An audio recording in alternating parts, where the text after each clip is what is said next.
إن الحمد لله نحمده ونستعينه ونستغفره ونؤمن به ونتوكل عليه ونعوذ بالله من شرور أنفسنا ومن سيئات أعمالنا. من يهده الله فلا مضل له ومن يضلل فلا هادي له أي فلن تجد له وليا مرشدا. ونشهد أن لا إله إلا الله وحده لا شريك له والذي لا ضد له ولا ند له لا مثل له ولا مثيل له لا وزير له ولا كفيل له لا شبه له ولا شبيه له لا ولد له ولا والد له وهو الواحد الفرد الصمد لم يلد ولم يولد ولم يكن له كفوا أحد. ونشهد أن سيدنا ونبينا وحبيبنا وبشيرنا ونذيرنا وطبيبنا وطبيب أرواحنا وحبيبنا وحبيب ربنا محمدًا عبد الله ورسوله أرسله بالحق بشيرا ونذيرا وداعيا إلى الله بإذنه وسراجا منيرا. أما بعد فقد قال الله تعالى في كلامه المجيد وفي فرقانه الحميد. أعوذ بالله من الشيطان الرجيم. بسم الله الرحمن الرحيم. إنما يعمر مساجد الله من آمن بالله واليوم الآخر وأقام الصلاة وآتى الزكاة ولم يخش إلا الله فعسى أولئك أن يكونوا من المهتدين. إن الله وملائكته يصلون على النبي يا أيها الذين آمنوا صلوا عليه وسلموا تسليما. اللهم صل على محمد وعلى آل محمد كما صليت على إبراهيم وعلى آل إبراهيم إنك حميد مجيد. اللهم بارك على محمد وعلى آل محمد كما باركت على إبراهيم وعلى آل إبراهيم إنك حميد مجيد. আপনারা সবাই কেমন আছেন? আলহামদুলিল্লাহ, আমিও ভালো আছি। আমাদেরকে ভালো রাখে কে? সুস্থ রাখে কে? সকল প্রশংসার মালিক কে? সকল ক্ষমতার উৎস কে? কেউ যেটা পারে না পারে কে? কেউ যেটা দেখে না দেখে কে? সে আল্লাহর জন্য আমরা পড়ব কালিমাতু শুকুর আলহামদুলিল্লাহ। সবাই পড়ি রব্বানা লাকাল হামদ। حمدا كثيرا طيبا مباركا فيه يا ربي لك الحمد كما ينبغي لجلال وجهك وعظيم سلطانك لك الحمد بالإيمان لك الحمد بالإسلام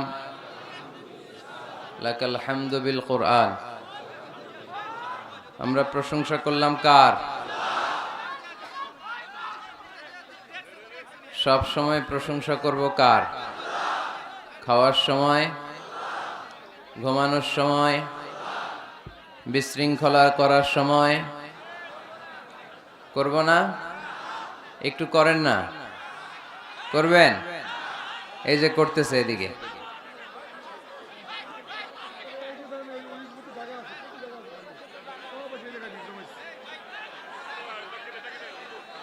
ওইদিকে জায়গা আছে, আপনারা ওইদিকে যান, ওইদিকে জায়গা আছে। প্রতিটা মাহফিলেই এই দুই দিকে লোকজন খুব ভিড় করে কাছ থেকে দেখার জন্য, তাই না? দেখতে চায় সবাই, তাই না? কথা শুনে মন ভরে না? মুসা আলাইহিস সালাম আল্লাহরে বললেন, আল্লাহ আমি তো আপনার সাথে সরাসরি ডিরেক্টলি কথা বলি। ওয়া কাল্লামাল্লাহু মুসা তাকলিমা, without any media, without any via. Musa আলাইহিস সালাম আল্লাহর সাথে কথা বলতেন। তো পৃথিবীর কেউ তো আর আল্লাহর কথাটা শুনতে পায় না, আওয়াজটা শুনতে পায় না, শুধু মুসা আলাইহিস সালাম শুনতে পায়। তো মুসা আলাইহিস সালাম মনে মনে ভাবে, আল্লাহ তাআলার কথার আওয়াজ এত সুন্দর, না জানি আল্লাহ দেখতে কত সুন্দর। এজন্য আল্লাহ তাআলার কাছে আবেদন করলেন, আল্লাহ দেখতে চাই, আমি আপনাকে দেখতে চাই। আল্লাহ বললেন, লান তারানি, দেখা যাবে না। দেখা যায়? আল্লাহ তাআলাকে দেখা যায়? তিনি দৃষ্টির আয়ত্তে নন, দৃষ্টি তার আয়ত্তে, ঠিক কিনা? খেয়াল করে বুঝেন, তিনি দৃষ্টির আয়ত্তে নন, দৃষ্টি তার আয়ত্তে। কোন দৃষ্টি দিয়ে তাকে সীমায়িত করা যায় না। তো এই জন্য দেখতে চায় মানুষ, এটা স্বাভাবিক। তো আপনারা দেখতে চান, কিন্তু বিশৃঙ্খলা তো করা যাবে না। বিশৃঙ্খলা করবেন না। এদিকে অনেক জায়গা, তো এইখানে ধাক্কাধাক্কি কেন করব আমরা? এখানেও এই যে কষ্ট করে 1-1.5 ঘন্টা কি পারবেন দাঁড়ায় থাকতে? হ্যাঁ, কষ্ট হয়ে যাবে না? মাইক অপারেটর কোথায়? আর একটু স্ট্রং হইতে হবে তো, দুর্বল সাউন্ড। আলহামদুলিল্লাহ ঠান্ডা হয়েছে। এই তো পিন ড্রপ সাইলেন্ট, পিন পতন নীরবতা, কোনো আওয়াজ নাই। আলহামদুলিল্লাহ পড়ি। তা আমরা যেন বিশৃঙ্খলা না করি, আমরা যেন সবসময় সুশৃঙ্খল থাকি। টাঙ্গাইলের লোকজন অনেক ভদ্র, অনেক ভালো। কিছুদিন আগে একবার দিনের বেলা একটা প্রোগ্রামে আসছিলাম। ওই প্রোগ্রামে কারা কারা ছিলেন দেখি? ওরে আল্লাহ, প্রায় অর্ধেকই তো ছিল। হাত নামান। টাঙ্গাইল জেলার বাইরে থেকে কারা কারা আসছেন দেখি? ওরে আল্লাহ, টাঙ্গাইল জেলার বাইরে থেকেও আসছেন। ময়মনসিংহ, কুমিল্লা, চাঁদপুর, কুষ্টিয়া, নড়াইল। আচ্ছা, আলহামদুলিল্লাহ, হাত নামান।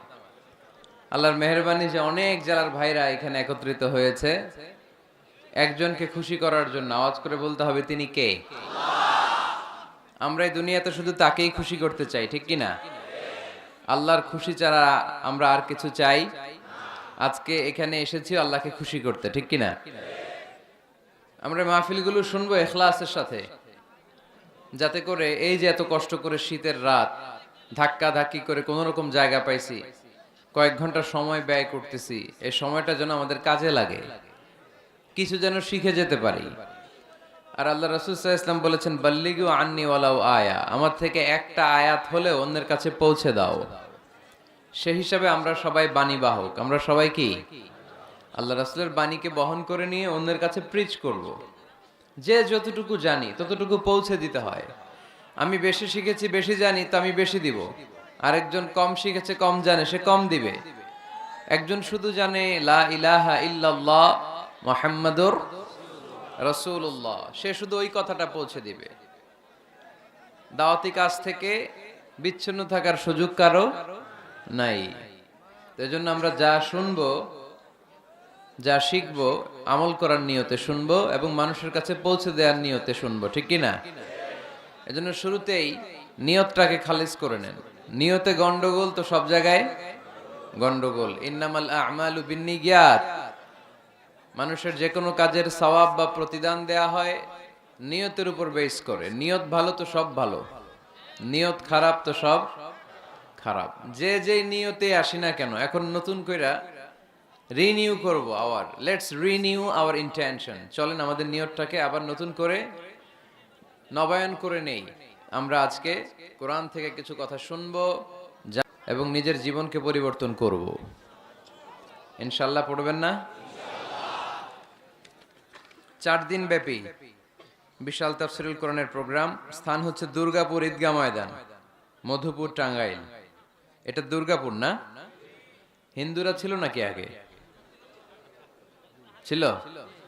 এ কারণেই সেটার প্রভাবে এরকম অনেক জায়গা আছে হিন্দুদের নামে আমরা দিয়ে দিছি, কারণ আমরা মুসলমান, আমাদের কলিজাটা এত বড়, ঠিক কিনা? কত জায়গা যে বাংলাদেশে আছে হিন্দুদের নামে, কোনো অসুবিধা নাই। আমরা শান্তিতে থাকতে চাই। সাম্প্রদায়িক সম্প্রীতির একটা মডেল বাংলাদেশ। আমরা যখন তাফসির মাহফিল করি, ওরা তখন ঢোল বাজায় না, মন্দিরে ঘন্টা বাজায় না।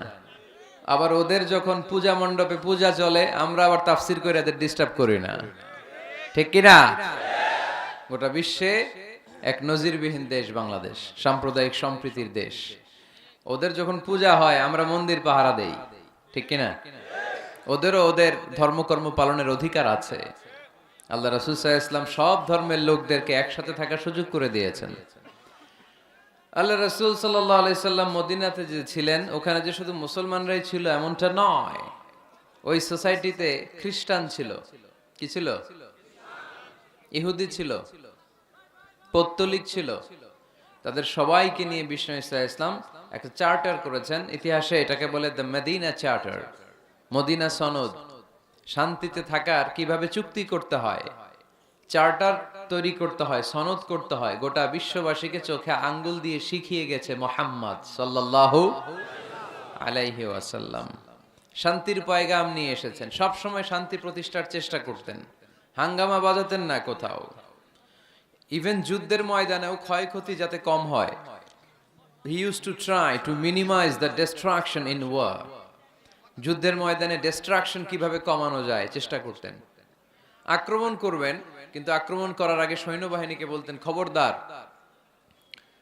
এই খ্রিস্টানদের, এই ইহুদিদের শিশু বাচ্চাদেরকে মেরো না তোমরা।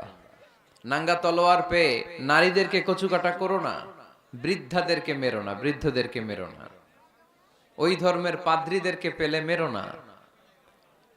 তোমার সাথে যুদ্ধ লাগতে এসেছিল, তারাও তলোয়ার মাটিতে রেখে দিয়ে হাত উঁচু করে যদি বলে surrender, Al Aman, I sick the security, আমি নিরাপত্তা চাই, সারেন্ডার করলাম, তাকেও মেরো না। গবাদি পশুগুলোকে হত্যা করো না, গাছপালাগুলো ভেঙে চুরে চুরমার করে দিও না। সুবহানাল্লাহ পড়েন। করতে গেছে কি? যুদ্ধ করতে গেছে কি? ওই যুদ্ধের ময়দানে আল্লাহ রাসূল সাল্লাল্লাহু আলাইহি ওয়াসাল্লামের এই শান্তির নীতি তিনি ফলো করতেন। কাকে আমরা ফলো করি? কে আমাদের নেতা? নেতারে চিনে নেন, মুহাম্মদ সাল্লাল্লাহু আলাইহি ওয়াসাল্লাম। গোটা বিশ্বকে দিয়েছেন, শুধু নেন নাই, কিছুই নেন নাই। কেঁদেছেন শুধু, আজও কাঁদেন মদিনায়, কিয়ামতের দিনও কাঁদবেন। কিয়ামতের দিন আমরা সবাই কাঁদবো, আমরা সবাই বলবো ইয়া নাফসি ইয়া নাফসি, আল্লাহ আমারে বাঁচাও, আল্লাহ আমারে বাঁচাও। নবীরাও বলবে আল্লাহ আমারে বাঁচাও। একমাত্র শুধুমাত্র কেবলমাত্র আমার প্রিয় নবী, আমার প্রিয় হাবিব, আমার প্যারা রাসূল সাল্লাল্লাহু আলাইহি সাল্লাম বলবেন ভিন্ন কথা। তিনি বলবেন উম্মতি উম্মতি উম্মতি, রব্বি হাবলি উম্মতি, আল্লাহ আমার গুনাহগার উম্মতকে বাঁচাও। সব নবীরা নিজেকে নিয়ে পেরেশান, সব নবীরা উম্মত ভুলে যাবে, ভুলবে না একজন নবী, তার নাম মুহাম্মদ সাল্লাল্লাহু আলাইহি ওয়াসাল্লাম। তিনি আমাদেরকে ভদ্রতা শিখিয়েছেন, শালীনতা শিখিয়েছেন, লাজুকতা শিখিয়েছেন। আমাদের এখন লাজুকতা নাই, লজ্জা শরমের মাথা খেয়েছি আমরা, তাই না? বাবা ছেলে মেয়ে বসে একসাথে হিন্দি সিনেমা দেখে, এরকম আছে না নাই? টাঙ্গাইলে আছে? তার মানে লাজ শরমের মাথা খাইছি, লজ্জা শরম নাই।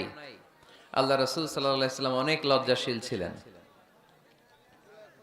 হালিমাতুস সাদিয়া আল্লাহ রাসূল সাল্লাল্লাহু আলাইহি ওয়াসাল্লামের দুধ মা বর্ণনা করেন যে আমি মক্কা থেকে এই কোরাইশি মোহাম্মদ শিশুটাকে নিয়ে আসলাম, 5 বছর রাখলাম, 2 বছর দুধ খাওয়ালাম, কিন্তু কখনো এই কোরাইশি ছেলেটাকে কাঁদতে দেখি নাই। ক্ষুধা লাগলে সে কাঁদতো না, ব্যথা পেলে সে কাঁদতো না, শুধু লজ্জাস্থানের জায়গা থেকে কাপড়টা সরে গেলে সে কেঁদে উঠতো। আল্লাহু আকবার পড়েন। ক্ষুধা লাগলেও কাঁদে না, ব্যথা পেলেও তিনি কাঁদতেন না, শুধু লজ্জাস্থানের জায়গা থেকে কাপড়টা সরে গেলে কেঁদে দিতেন। আল্লাহ তাআলা আমাদেরকে সালাত দিয়েছিলেন 50 ওয়াক্ত। কয় ওয়াক্ত? এখন পড়ি কয় ওয়াক্ত? তো 50 ওয়াক্ত মেরাজের রাতে নামাজ নিয়ে যখন নামতেছেন, মুসা আলাইহিস সালাম বললেন, আল্লাহ আপনাকে কি দিলেন গিফট? আল্লাহ নবী সাল্লাল্লাহু আলাইহি ওয়াসাল্লাম বললেন, আমাকে গিফট হিসেবে দিয়েছে 50 ওয়াক্ত নামাজ। কয় ওয়াক্ত? 50 ওয়াক্ত। মুসা আলাইহিস সালাম বলে, সর্বনাশ, বলেন কি 50 ওয়াক্ত পড়বে না? আমি তো আপনার আগে দুনিয়াতে নবী হিসেবে এসেছিলাম, আমার ফিল্ড ওয়ার্কের এক্সপেরিয়েন্স আছে, উম্মত চড়াইয়া খাইছি তো আমি জানি পড়বে না। আপনি যে দেখেন কমায় আনা যায় কিনা। পড়ি নাকি আমরা? 5 ওয়াক্ত তো পড়ি না, ঠিক কিনা?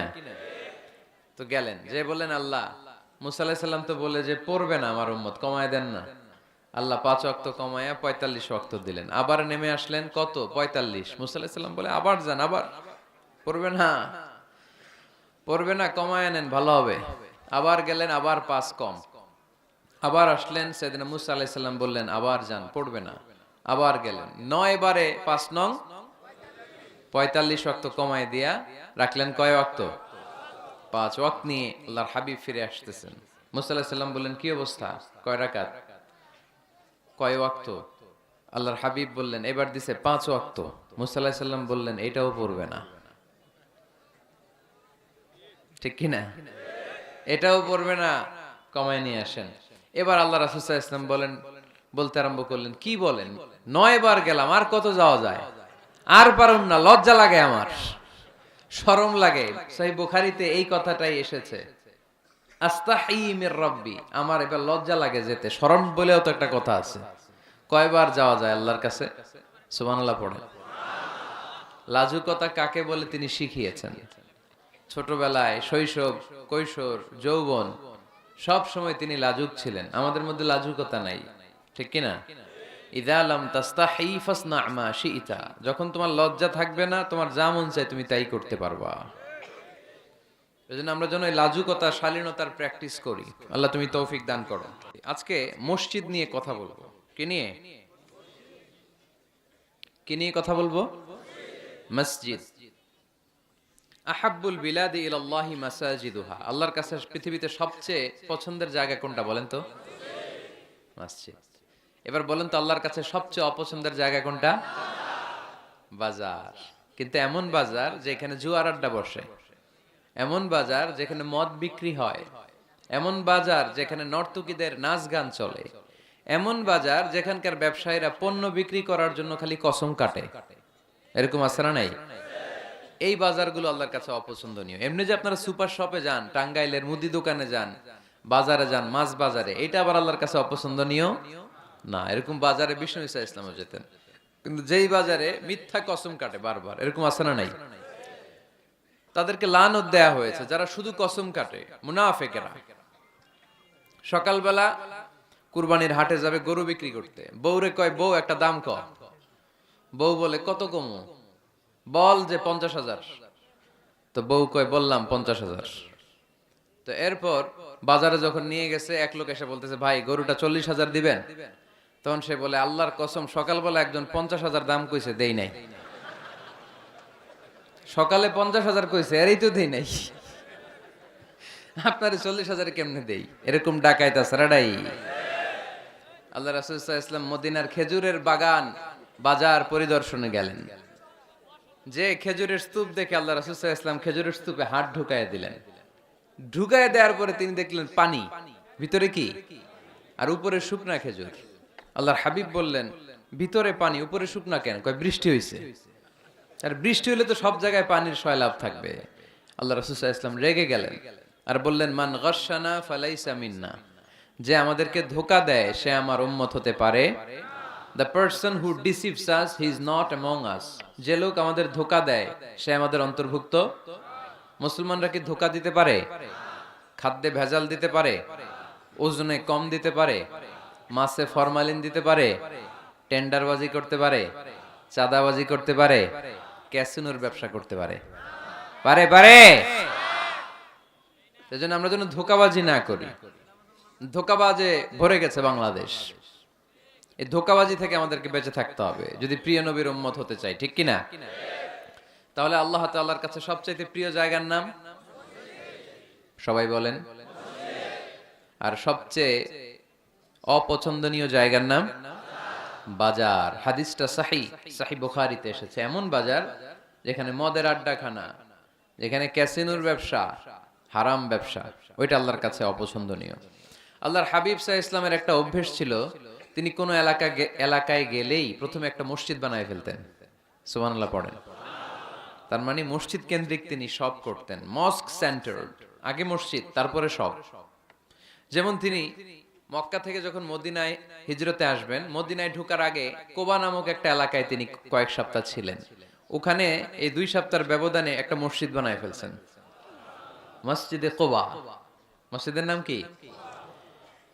প্রতি শনিবারে তিনি মসজিদে কোবায় যেতেন, ওখানে যে সালাত পড়তেন।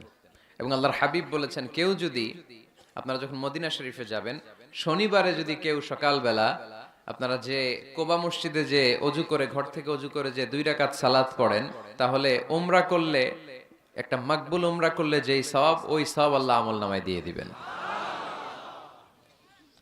কোবা থেকে তিনি মাইগ্রেট করলেন মদিনায়। মদিনাতে যেও তিনি একটা মসজিদ প্রতিষ্ঠা করলেন। মসজিদটার নাম সবাই বলেন, মসজিদে নববী। আল্লাহ রাসূল সাল্লাল্লাহু আলাইহি ওয়াসাল্লাম খুব চমৎকার লোকেশন বাছাই করতে পারতেন। লোকেশন তিনি দেখলেন কোথায় করলে ভালো হয়, কোথায় কোথায় কোথায়। খুঁজতে খুঁজতে এমন জায়গাটা পছন্দ হলো, সেখানে ছিল পুরাতন খেজুরের বাগান, ধ্বংসাবশেষ, আর ছিল মুশরিকদের কবর। আল্লাহর হাবিব বললেন, মুশরিকদের কবরগুলোরে হাড্ডি আর কঙ্কাল সহ উঠায় ফেলো, উঠে আরেক জায়গায় দাফন করো। সুবহানাল্লাহ পড়েন। খেজুর গাছগুলো কেটে সমান করো, ধ্বংসাবশেষ ভেঙে মাটির সাথে গুড়িয়ে দাও, এখানে হবে আমার মসজিদ। স্থাপিত হলো মসজিদে নববী। সুবহানাল্লাহ পড়েন। এখানেই 10 বছর বিষ্ণু ঈসা ইসলাম ইমাম ছিলেন, খতিব ছিলেন। এজন্য যারা ইমাম, যারা খতিব, তাদের অনেক দায়িত্ব। তারা বিষ্ণু ঈসা ইসলামের রেখে যাওয়া দায়িত্ব পালন করছে। আল্লাহর হাবিবের যে চাকরি ছিল, ইমাম সাহেবদের একই চাকরি। আল্লাহর হাবিবের যে দায়িত্ব ছিল, ইমাম সাহেবদের একই দায়িত্ব, কিন্তু তাদের বেতনটা বড্ড কম এদেশে, তাই না? আহা, সামান্য কিছু বেতন দিয়ে ইমাম মুয়াজ্জিনদেরকে আমরা রাখি, এটা ঠিক না। এজন্য টাঙ্গাইলবাসীদেরকে আমি প্রথম যে মেসেজটা দিতে চাই, ইমাম মুয়াজ্জিন আর খাদেমদের বেতন বাড়ায় দেন। আপনার বেতন বাড়ায় দিবে কে?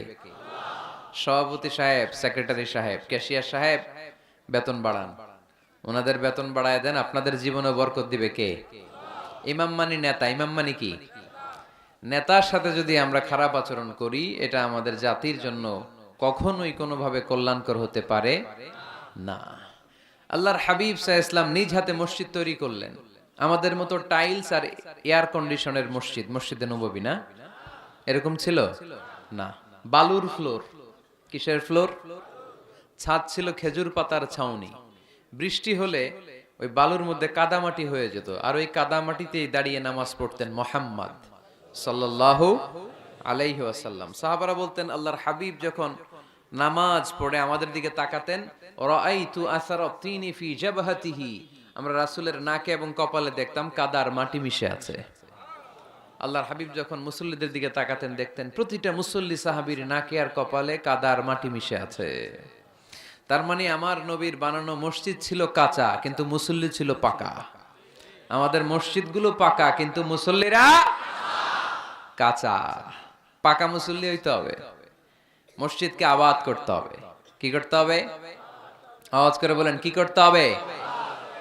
আমরা মিলে সবাই মিলে যেন মসজিদকে আবাদ করি, আমরা যেন মসজিদ নির্মাণ করি, সবাই যেন মসজিদ আবাদে অংশগ্রহণ করে। এজন্য আল্লাহ বললেন, ইন্নামা ইয়া'মুরু মাসাজিদাল্লাহি মান আমানা বিল্লাহি ওয়াল ইয়াউমিল আখির ওয়া আকামাস সালাতা ওয়া আতাজ যাকাতা ওয়া লাম ইয়াখশা ইল্লাল্লাহ فعسى أولئك أن يكونوا من المهتدين সুবহান আল্লাহ পড়ে।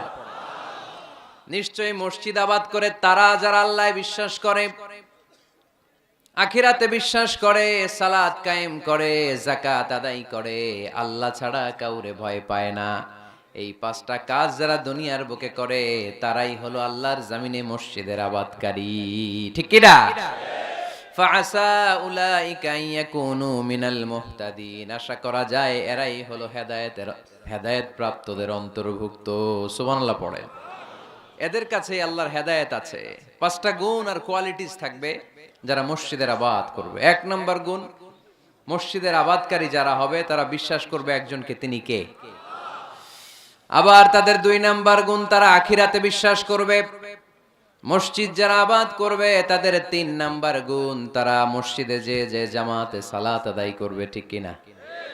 মসজিদ আবাদ করে কিন্তু মসজিদে যায় না, এরকম আছে না নাই? মসজিদের সভাপতি যায় না, মসজিদে সেক্রেটারি যায় না, ক্যাশিয়ার যায় না, আছে না নাই?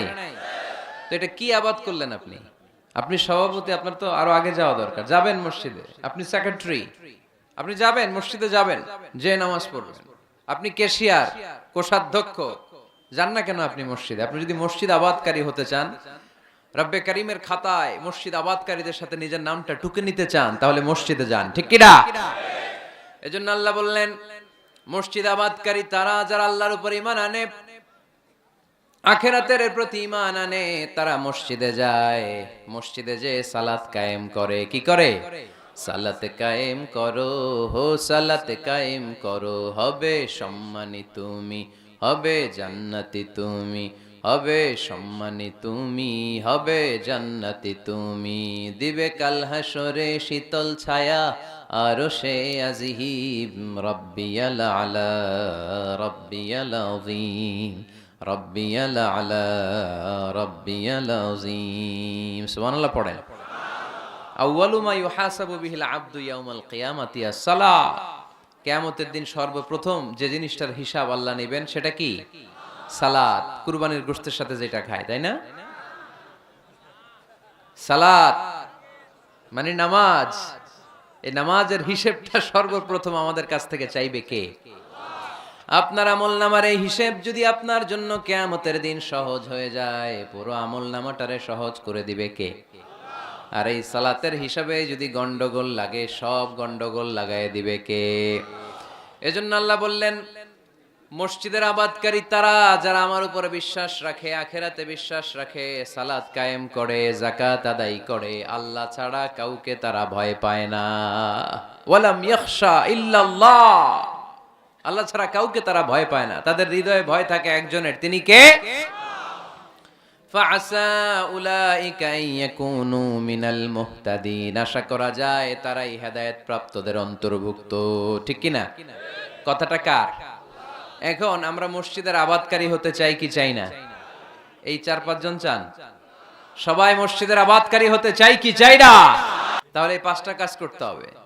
আল্লাহর উপর বিশ্বাস, আখিরাতে বিশ্বাস, মসজিদে যে সালাত আদায়, যাকাত আদায়, আর হৃদয়ে আল্লাহর ভয় ছাড়া আর কারো কোনো ভয় থাকতে পারবে না।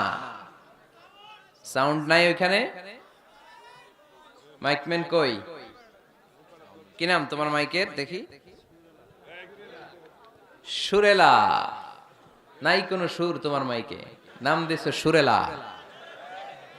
মতিঝিলে মতি নাই, আছে শুধু জিল। সোনার গায়ে সোনা নাই, আছে শুধু বিল।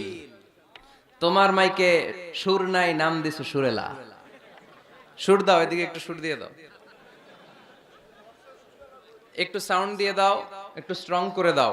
সুরেলা, সুন্দর নাম দিছো তুমি। আমার নবীর কণ্ঠ ছিল বড় সুরেলা, ঠিক কিনা? রাসূল সাল্লাল্লাহু আলাইহি ওয়াসাল্লামের কণ্ঠের তেলাওয়াত শুনে কাফের মুশরিকগুলো পাগল হয়ে যেত, অস্থির হয়ে যেত, এত সুন্দর কণ্ঠ কি করে হয়। এবং রাতের বেলা লুকিয়ে লুকিয়ে আল্লাহর হাবিবের তেলাওয়াত শুনতে যেত। সুবহানাল্লাহ পড়বেন না? হইছে সুরেলা হইছে? হইছে আলহামদুলিল্লাহ। তাহলে আমরা সবাই মসজিদ আবাদ করতে চাই। টাঙ্গাইলের ভাইরা আজকে আমাকে বলল যে মসজিদ নাকি আজকে আপনারা আবাদ করবেন। রাজি আছেন তো সবাই? খেয়াল রাখবেন, ইসলামে মসজিদ এটা সবার নাকি আওয়ামী লীগের, বিএনপির, জাতীয় পার্টির, জামাত ইসলাম, পীরের মুরিদ, তাবলীগের ভাই? কাদের? চিল্লায় বলেন কাদের? অনেক জায়গায় দেখেন মসজিদ বানায় আহলে হাদিস জামে মসজিদ। কেন আহলে হাদিস জামে মসজিদ হবে কেন? আবার অনেক জায়গায় হানাফি জামে মসজিদ। কেন? সমস্যা কি আপনাদের? ভাগ করেন কেন? আল্লাহ রাসূল আসছে মিলাইতে, আমরা খালি কোপায়া কোপায়া ভাগ করে দেই। না, ভাগ করবেন না, সবাইরে সব মসজিদে ঢুকতে দিবেন। আহলে হাদিসের ভাইরা হানাফি ভাইদের সাথে মসজিদে সালাত পড়বে, হানাফি মাযহাব যারা মানে তারা আহলে হাদিসের ভাইদের সাথে সালাত আদায় করবে। ঠেলাঠেলি আছে? কাবা ঘরের সামনে কেউ এইভাবে বুকে বাঁধে আল্লাহু আকবার, এইভাবে দেখছেন না? কেউ এইভাবে, আবার হানাফিরা এইভাবে। মালিকীদের কিছু লোক আছে এরা বাঁধেই না, এমনি ছেড়ে রাখছে। কি করবি কর, বাঁধনো না এইভাবে। হ্যাঁ, করে কিছু করারও নাই, এরা ছেড়ে দিয়ে নামাজ পড়ে। তো আল্লাহর ঘর এখানে, প্রতিটা নবীর পদ ধুলি লেগেছে যেই মক্কায়, প্রিয় হাবিবের শ্বাস প্রশ্বাস এখনো মিশে আছে এই কাবা ঘরে। আল্লাহর ঘর কাবা বাইতুল্লাহ, ওখানে দাঁড়িয়ে কেউ এখানে কেউ এখানে কেউ এখানে, কেউ বাদেই না, কেউ আমিন জোরে কেউ আস্তে। কোনো ঠেলাঠেলি আছে? তো বাংলাদেশে ঠেলাঠেলিটা আনলো কে? কেন এই ঠেলাঠেলিটা করেন? কথা কি বুঝেন? ঠেলাঠেলির দিন শেষ, ঐক্য গড়ার বাংলাদেশ। চিল্লায় বলো ঠিক কিনা? আমরা ঐক্য চাই। অনেক ভুল বুঝানো হয়েছে আমাদেরকে, অনেক ন্যারো মাইন্ডেড বানিয়ে রাখা হয়েছে। সংকীর্ণতার দিন শেষ, পরিবর্তন হতে শুরু করেছে। মানুষ এখন অনেক চালাক। জনগণের ধোকা দেওয়া, তাওহীদপন্থী মুসলমানদের গোজামিল দিয়ে বুঝ দেওয়ার দিন শেষ। জোরে বলেন ঠিক কিনা?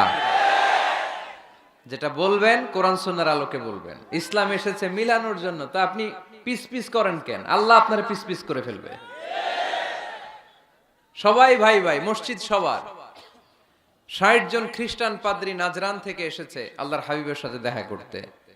জায়গা নাই, কই বসতে দিবে? কোনো জায়গা না পেয়ে ৬০ জন খ্রিস্টানের জন্য আল্লাহর হাবিব সাল্লাল্লাহু আলাইহি ওয়াসাল্লাম মসজিদে নববীর দরজা খুলে দিয়ে খ্রিস্টানদেরকে মসজিদে ঢুকতে দিয়েছেন। মসজিদে নববীতে খ্রিস্টান ঢুকতে পারে, আর আমাদের আহলে হাদিস মসজিদে হানাফি ভাইরা ঢুকতে পারে না। হানাফি ভাইদের মসজিদে আহলে হাদিসের ভাইরা ঢুকতে পারে না। এটা আপনি পেয়েছেন কোথায়? কেন করেন এগুলো? বাদ দিয়ে দেন। আমরা সবাই এক। চিল্লায় বলেন ঠিক কিনা? আপনারা কি ঐক্য চান নাকি কিলাকিলি করবেন? আমরা কিলাকিলি চাই, বিভেদ চাই, হিংসা চাই, আর কোন ঝগড়া মারামারি চাই?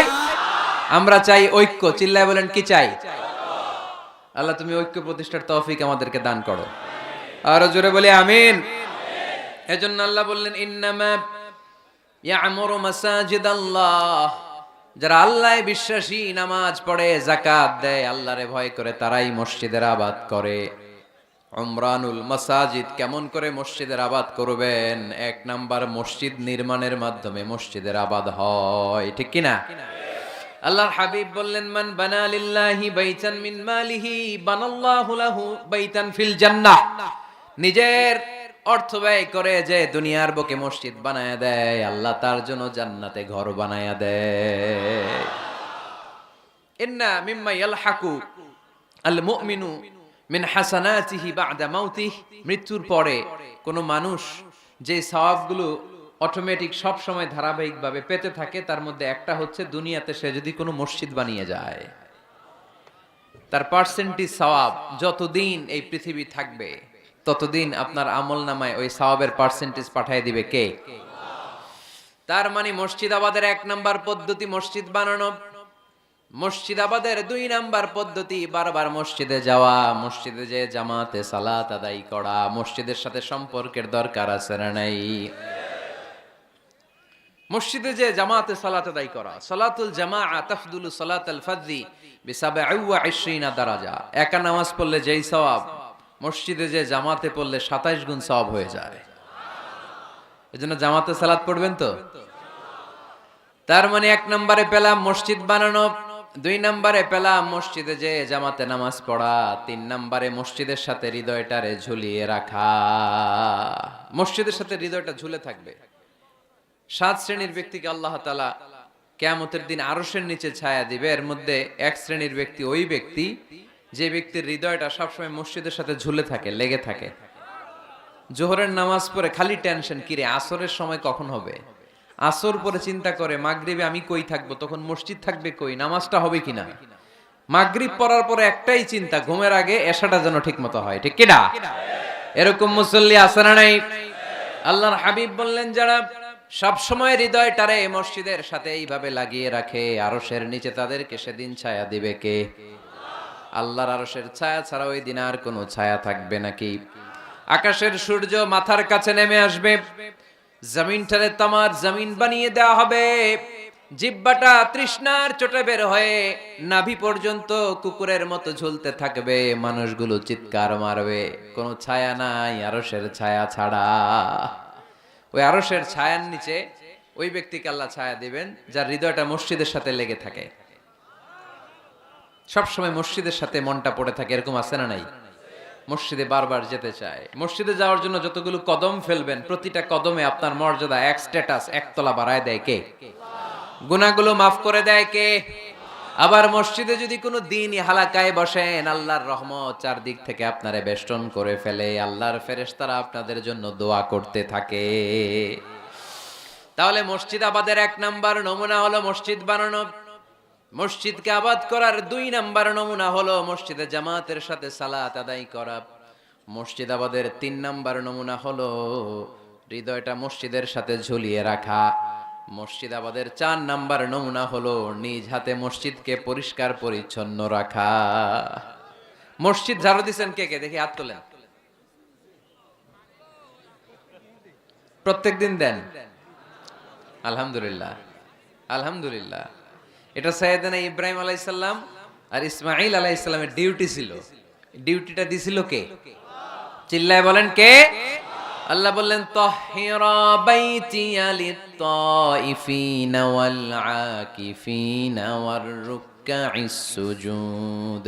মসজিদেরি ঝাড়ু বারদার ও কামারে হাত, শোনো আমারে মুনাজাত। পড়েন, শোনো শোনো ইয়া ইলাহি আমারে মুনাজাত, শোনো আমারে মুনাজাত। পড়েন আমিন। খাদেম ঝাড়ু দিল কিনা? মসজিদের ফ্লোর মুছলো কিনা? মুয়াজ্জিন হুজুর মসজিদ ঝাড়ু দিল কিনা? মসজিদে বালু আছে কিনা? সবাই যে চেক করে। দায়িত্ব কি শুধু খাদেমের আর মুয়াজ্জিনের কাঁধের উপরে নাকি আমাদের কাঁধেও মসজিদ পরিচ্ছন্ন রাখার দায়িত্ব আছে? রাডাই 2 জন নবীকে আল্লাহ বললেন, সাইয়েদনা ইব্রাহিম যাকে উপাধি দিয়েছেন আল্লাহ খলিল, আমার মসজিদ পরিষ্কার করো, বাপ বেটা মিলে ঝাড়ু দাও।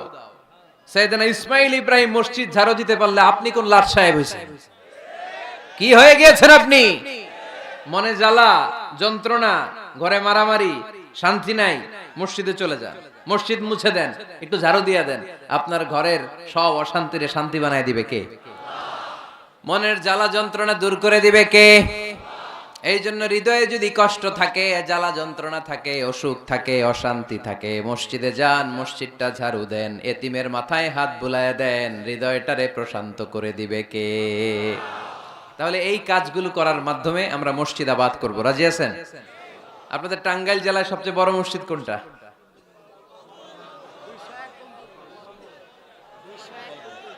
201 গম্বুজ। কই এটা? গোপালপুর। ঝাওয়াইল গোপালপুর। কে করছে এটা? কে বানাইছে? ও, ইসলামিক ফাউন্ডেশনের কর্মকর্তা রফিকুল ইসলাম। কি করে? বেঁচে আছে?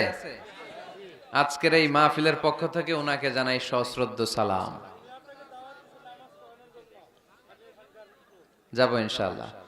তো এরকম ভালো ভালো মসজিদ, সুন্দর মসজিদ বাংলাদেশে হোক, আমরা চাই না? সবাই চান। তো চাই আওয়াজটা এতটুকু, এরকম সুন্দর মসজিদ এদেশে আরো নির্মিত হোক, চাই কি চাই না? মসজিদে আমরা যাব, মসজিদে আমরা আবাদ করব। মসজিদ নিয়ে আজকে অনেক কথা আছে, কেউ উঠবেন না, মজার কথাগুলো শেষে রেখে দিছি। যারা উঠবেন এদের মিস, উঠবেন না, বসেন। মসজিদে যে আমরা যাব, কিছু আদব মেনটেন করে যেতে হবে, ঠিক কিনা? অজু ছাড়া ঢোকা যাবে? অজু নিয়ে ঢোকার দরকার আছে না নাই? আবার আল্লাহ বললেন, ইয়া বানি আদম খুযু যিনাতাকুম ইনদা কুল্লি মাসজিদ। ও বনি আদম, মসজিদে যখন নামাজ পড়তে যাও সবচেয়ে ভালো কাপড়গুলো গায়ে দিয়ে যাও। আদেশটা কার? কিন্তু আমরা যখন মসজিদে ঢুকি সবচেয়ে সিরা পাড়াটা পয়রা ঢুকি, আছে না নাই? পুরান দুরান ছিঁড়া পাড়া যেটা আর চলে না ওইটা গায়ে দেয়া যায়। আর বিয়ের অনুষ্ঠানে সুন্নাতে খাতনা, পহেলা বৈশাখ, এসো হে বৈশাখ তোমারে আদর করি, 31st নাইটে যখন প্রোগ্রামে যাই, বিশ্ব ভালোবাসা দিবসে যখন ভালোবাসা করতে যাই, তখন সুন্দর সুন্দর পাঞ্জাবি আছে না নাই? তখন নতুন জামা, বিশ্ব ভালোবাসা দিবস আসতেছে। ওইটা কি দিবস? বেহায়া দিবস। আহা, আমার কিশোরগঞ্জে মাহফিল ছিল গত বছর এই ভালোবাসা দিবসের দিন। দেখি সবগুলার হাতে গোলাপ ফুল, গোলাপ ফুল শেষ, পুরো কিশোরগঞ্জের সব গোলাপ ফুল শেষ। ফুলের দোকানে যাই দেখলাম কিচ্ছু নাই, কয় হুজুর গত রাতেই শেষ। বিশ্ব বেহায়া দিবস, এগুলোর সাথে আমাদের কোনো সম্পর্ক নাই। আমাদের সবচেয়ে ভালো জামাটা আমরা মসজিদে পরে যাব। আমরা দুনিয়ার কাউরে দেখাতে চাই না, আমরা যা করি দেখাতে চাই একজনকে, তিনি কে? তাহলে মসজিদের প্রথম আদব ওযু করে ঢুকবো।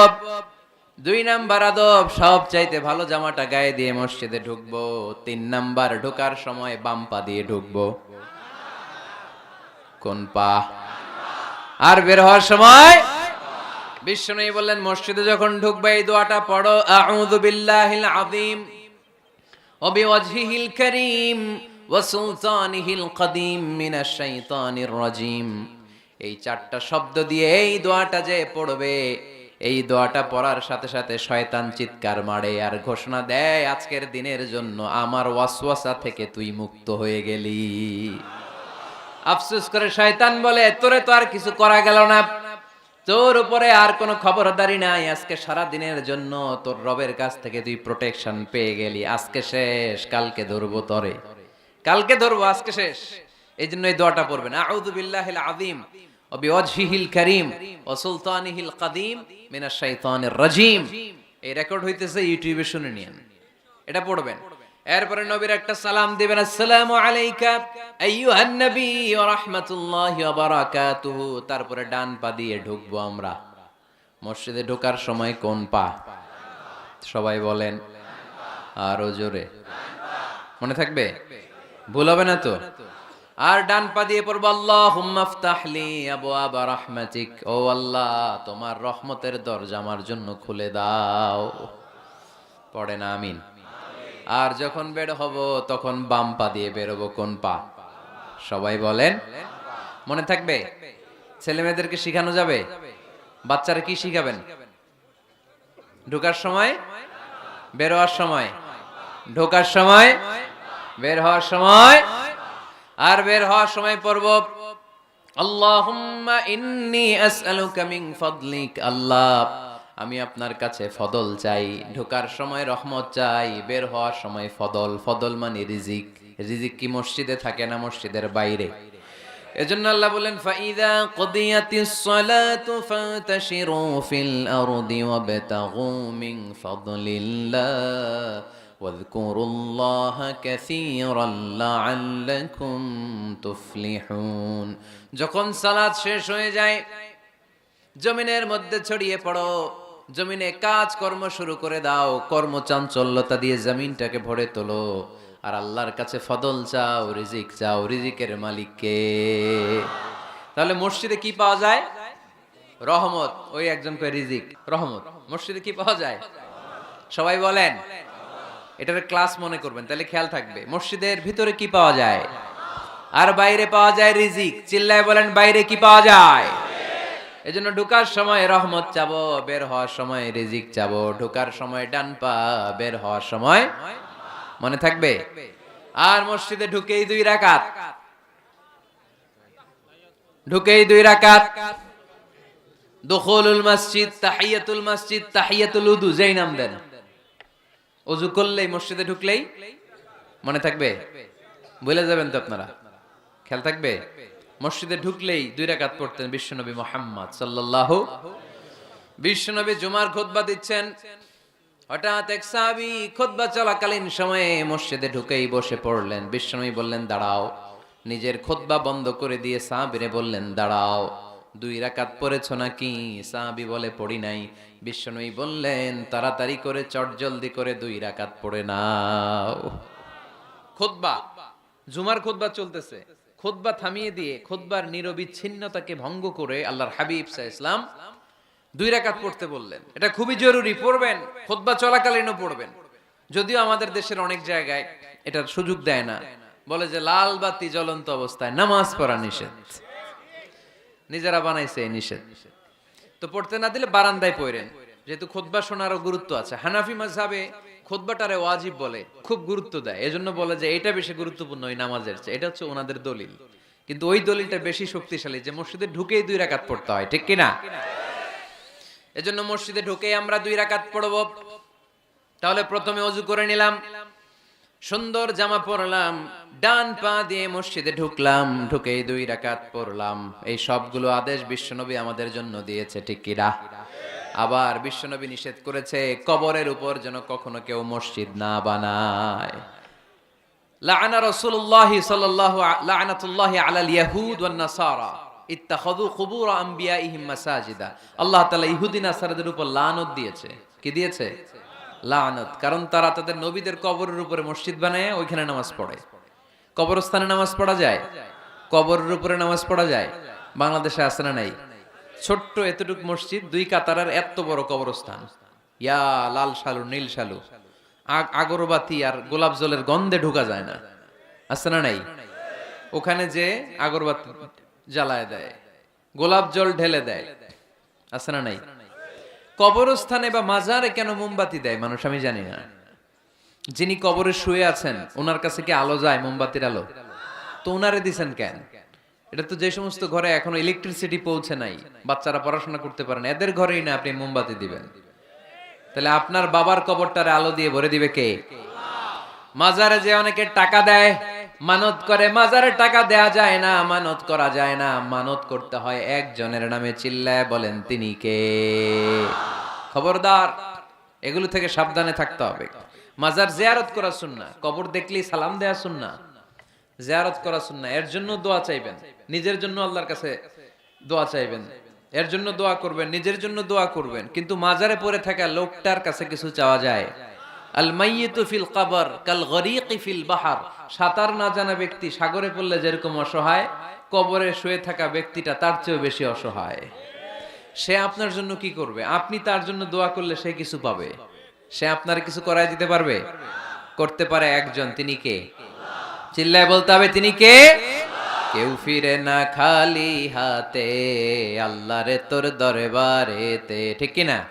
পড়েন সবাই, কেউ ফিরে না খালি হাতে, আল্লাহ রে তোর দরবারেতে। এজন্য কবর কেন্দ্রিক কোনো মসজিদ নাই। আগে মসজিদ, পরে হবে কবর। যেমন বিশ্বনবী আগে তৈরি করেছেন মসজিদে নববী, তার পাশে হয়েছে বিশ্বনবীর কবর, তার বাম দিকে হয়েছে বাকিউল গারকাদ, বাকি কবরস্থান, মাকবারাতুল বাকি, যেখানে বিশ্বনবীর স্ত্রীরা শুয়ে আছেন, সাহাবারা শুয়ে আছেন রাদিয়াল্লাহু তাআলা আনহুম ওয়া আনহুন্নাহ। তাহলে আগে হবে মসজিদ, তারপরে কবর। কবর কেন্দ্রিক কোন মসজিদ বানানো যাবে?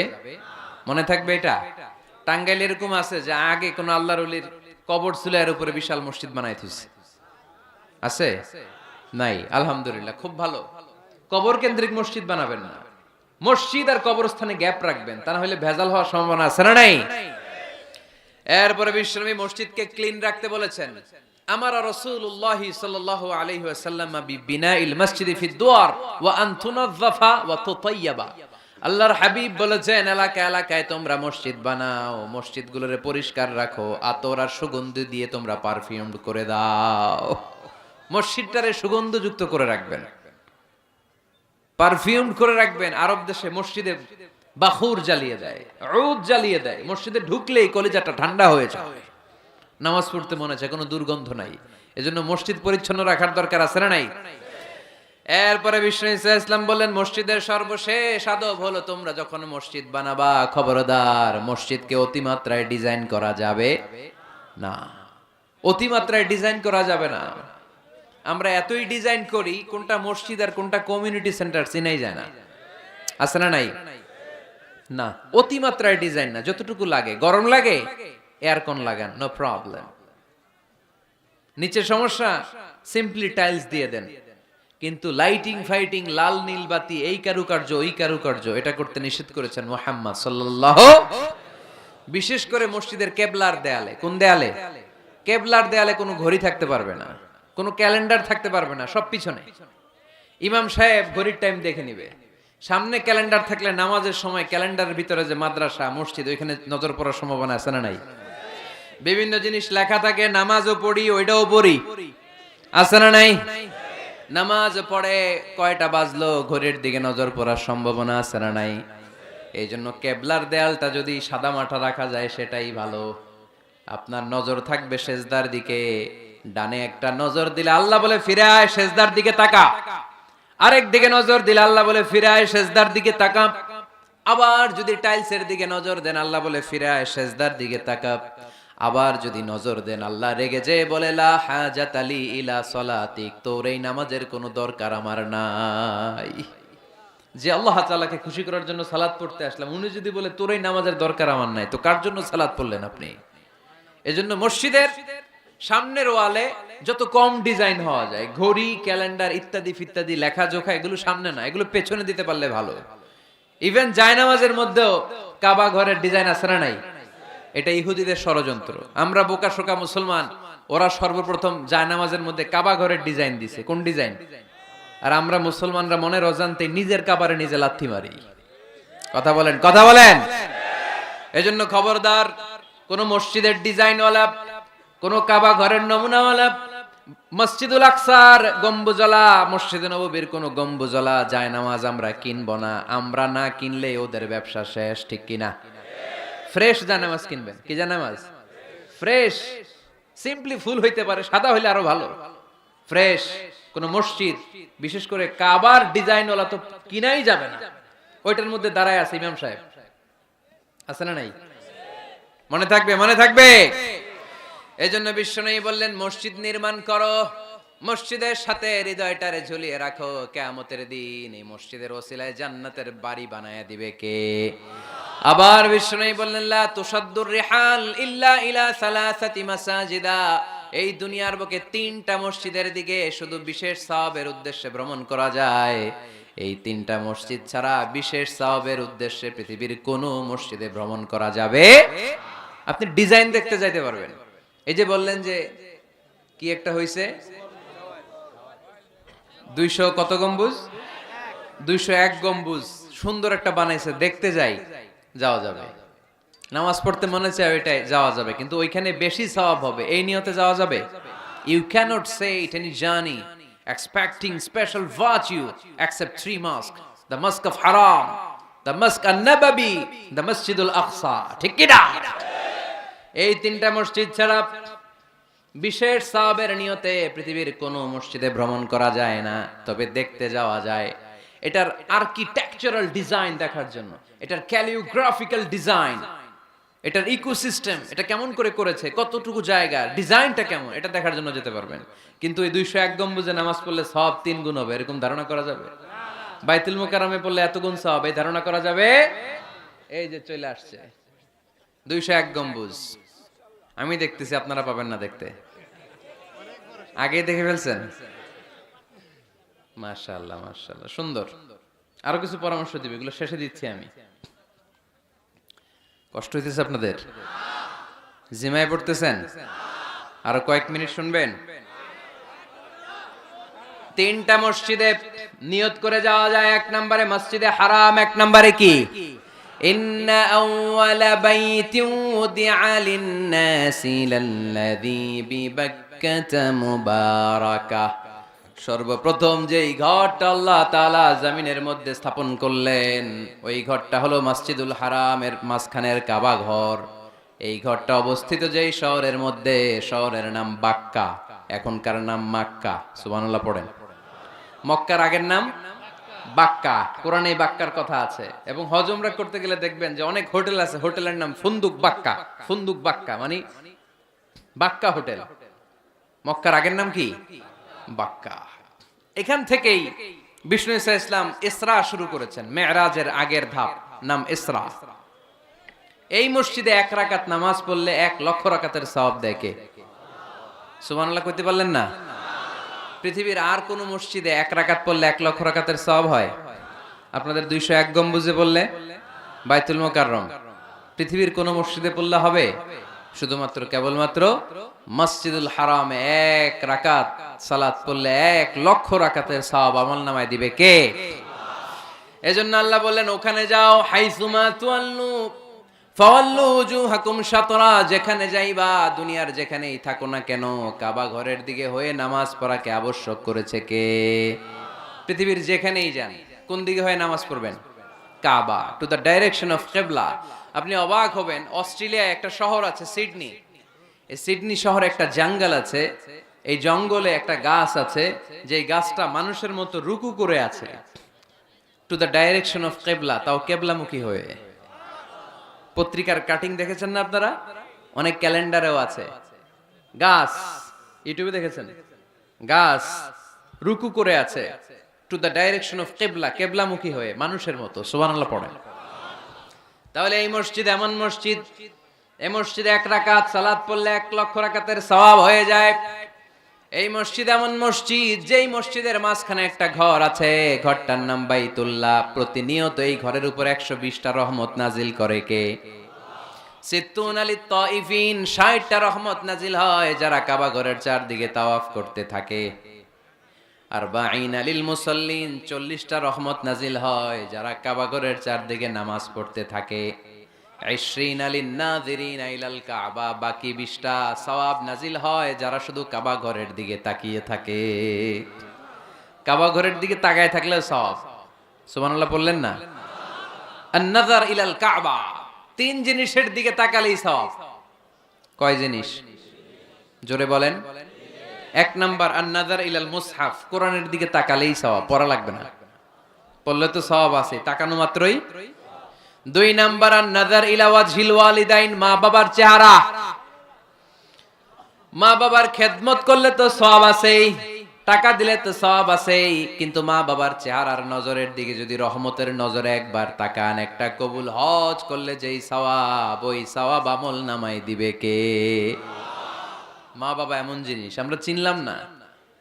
আমরা পীর সাহেবের দরবারে লাউ নিয়ে যাই আর গান গাই, সাদের লাউ বানাইলো মোরে, আগা খাইলাম ডগা খাইলাম, খাইলাম না ডুগডুগি না।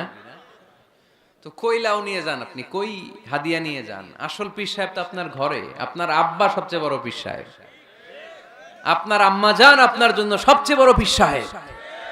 গোটা বিশ্বের সব পীর সাহেব যদি 50 বার করে কোরআন খতম দিয়ে 1 গ্লাস পানির মধ্যে ফু দেয়, আর আপনার আব্বা শুধু বিসমিল্লাহ বলে যদি 1 গ্লাসের পানিতে ফু দেয়, ওই গ্লাসের পানির ফুটা আল্লাহর কাছে কবুল হয়ে যাবে।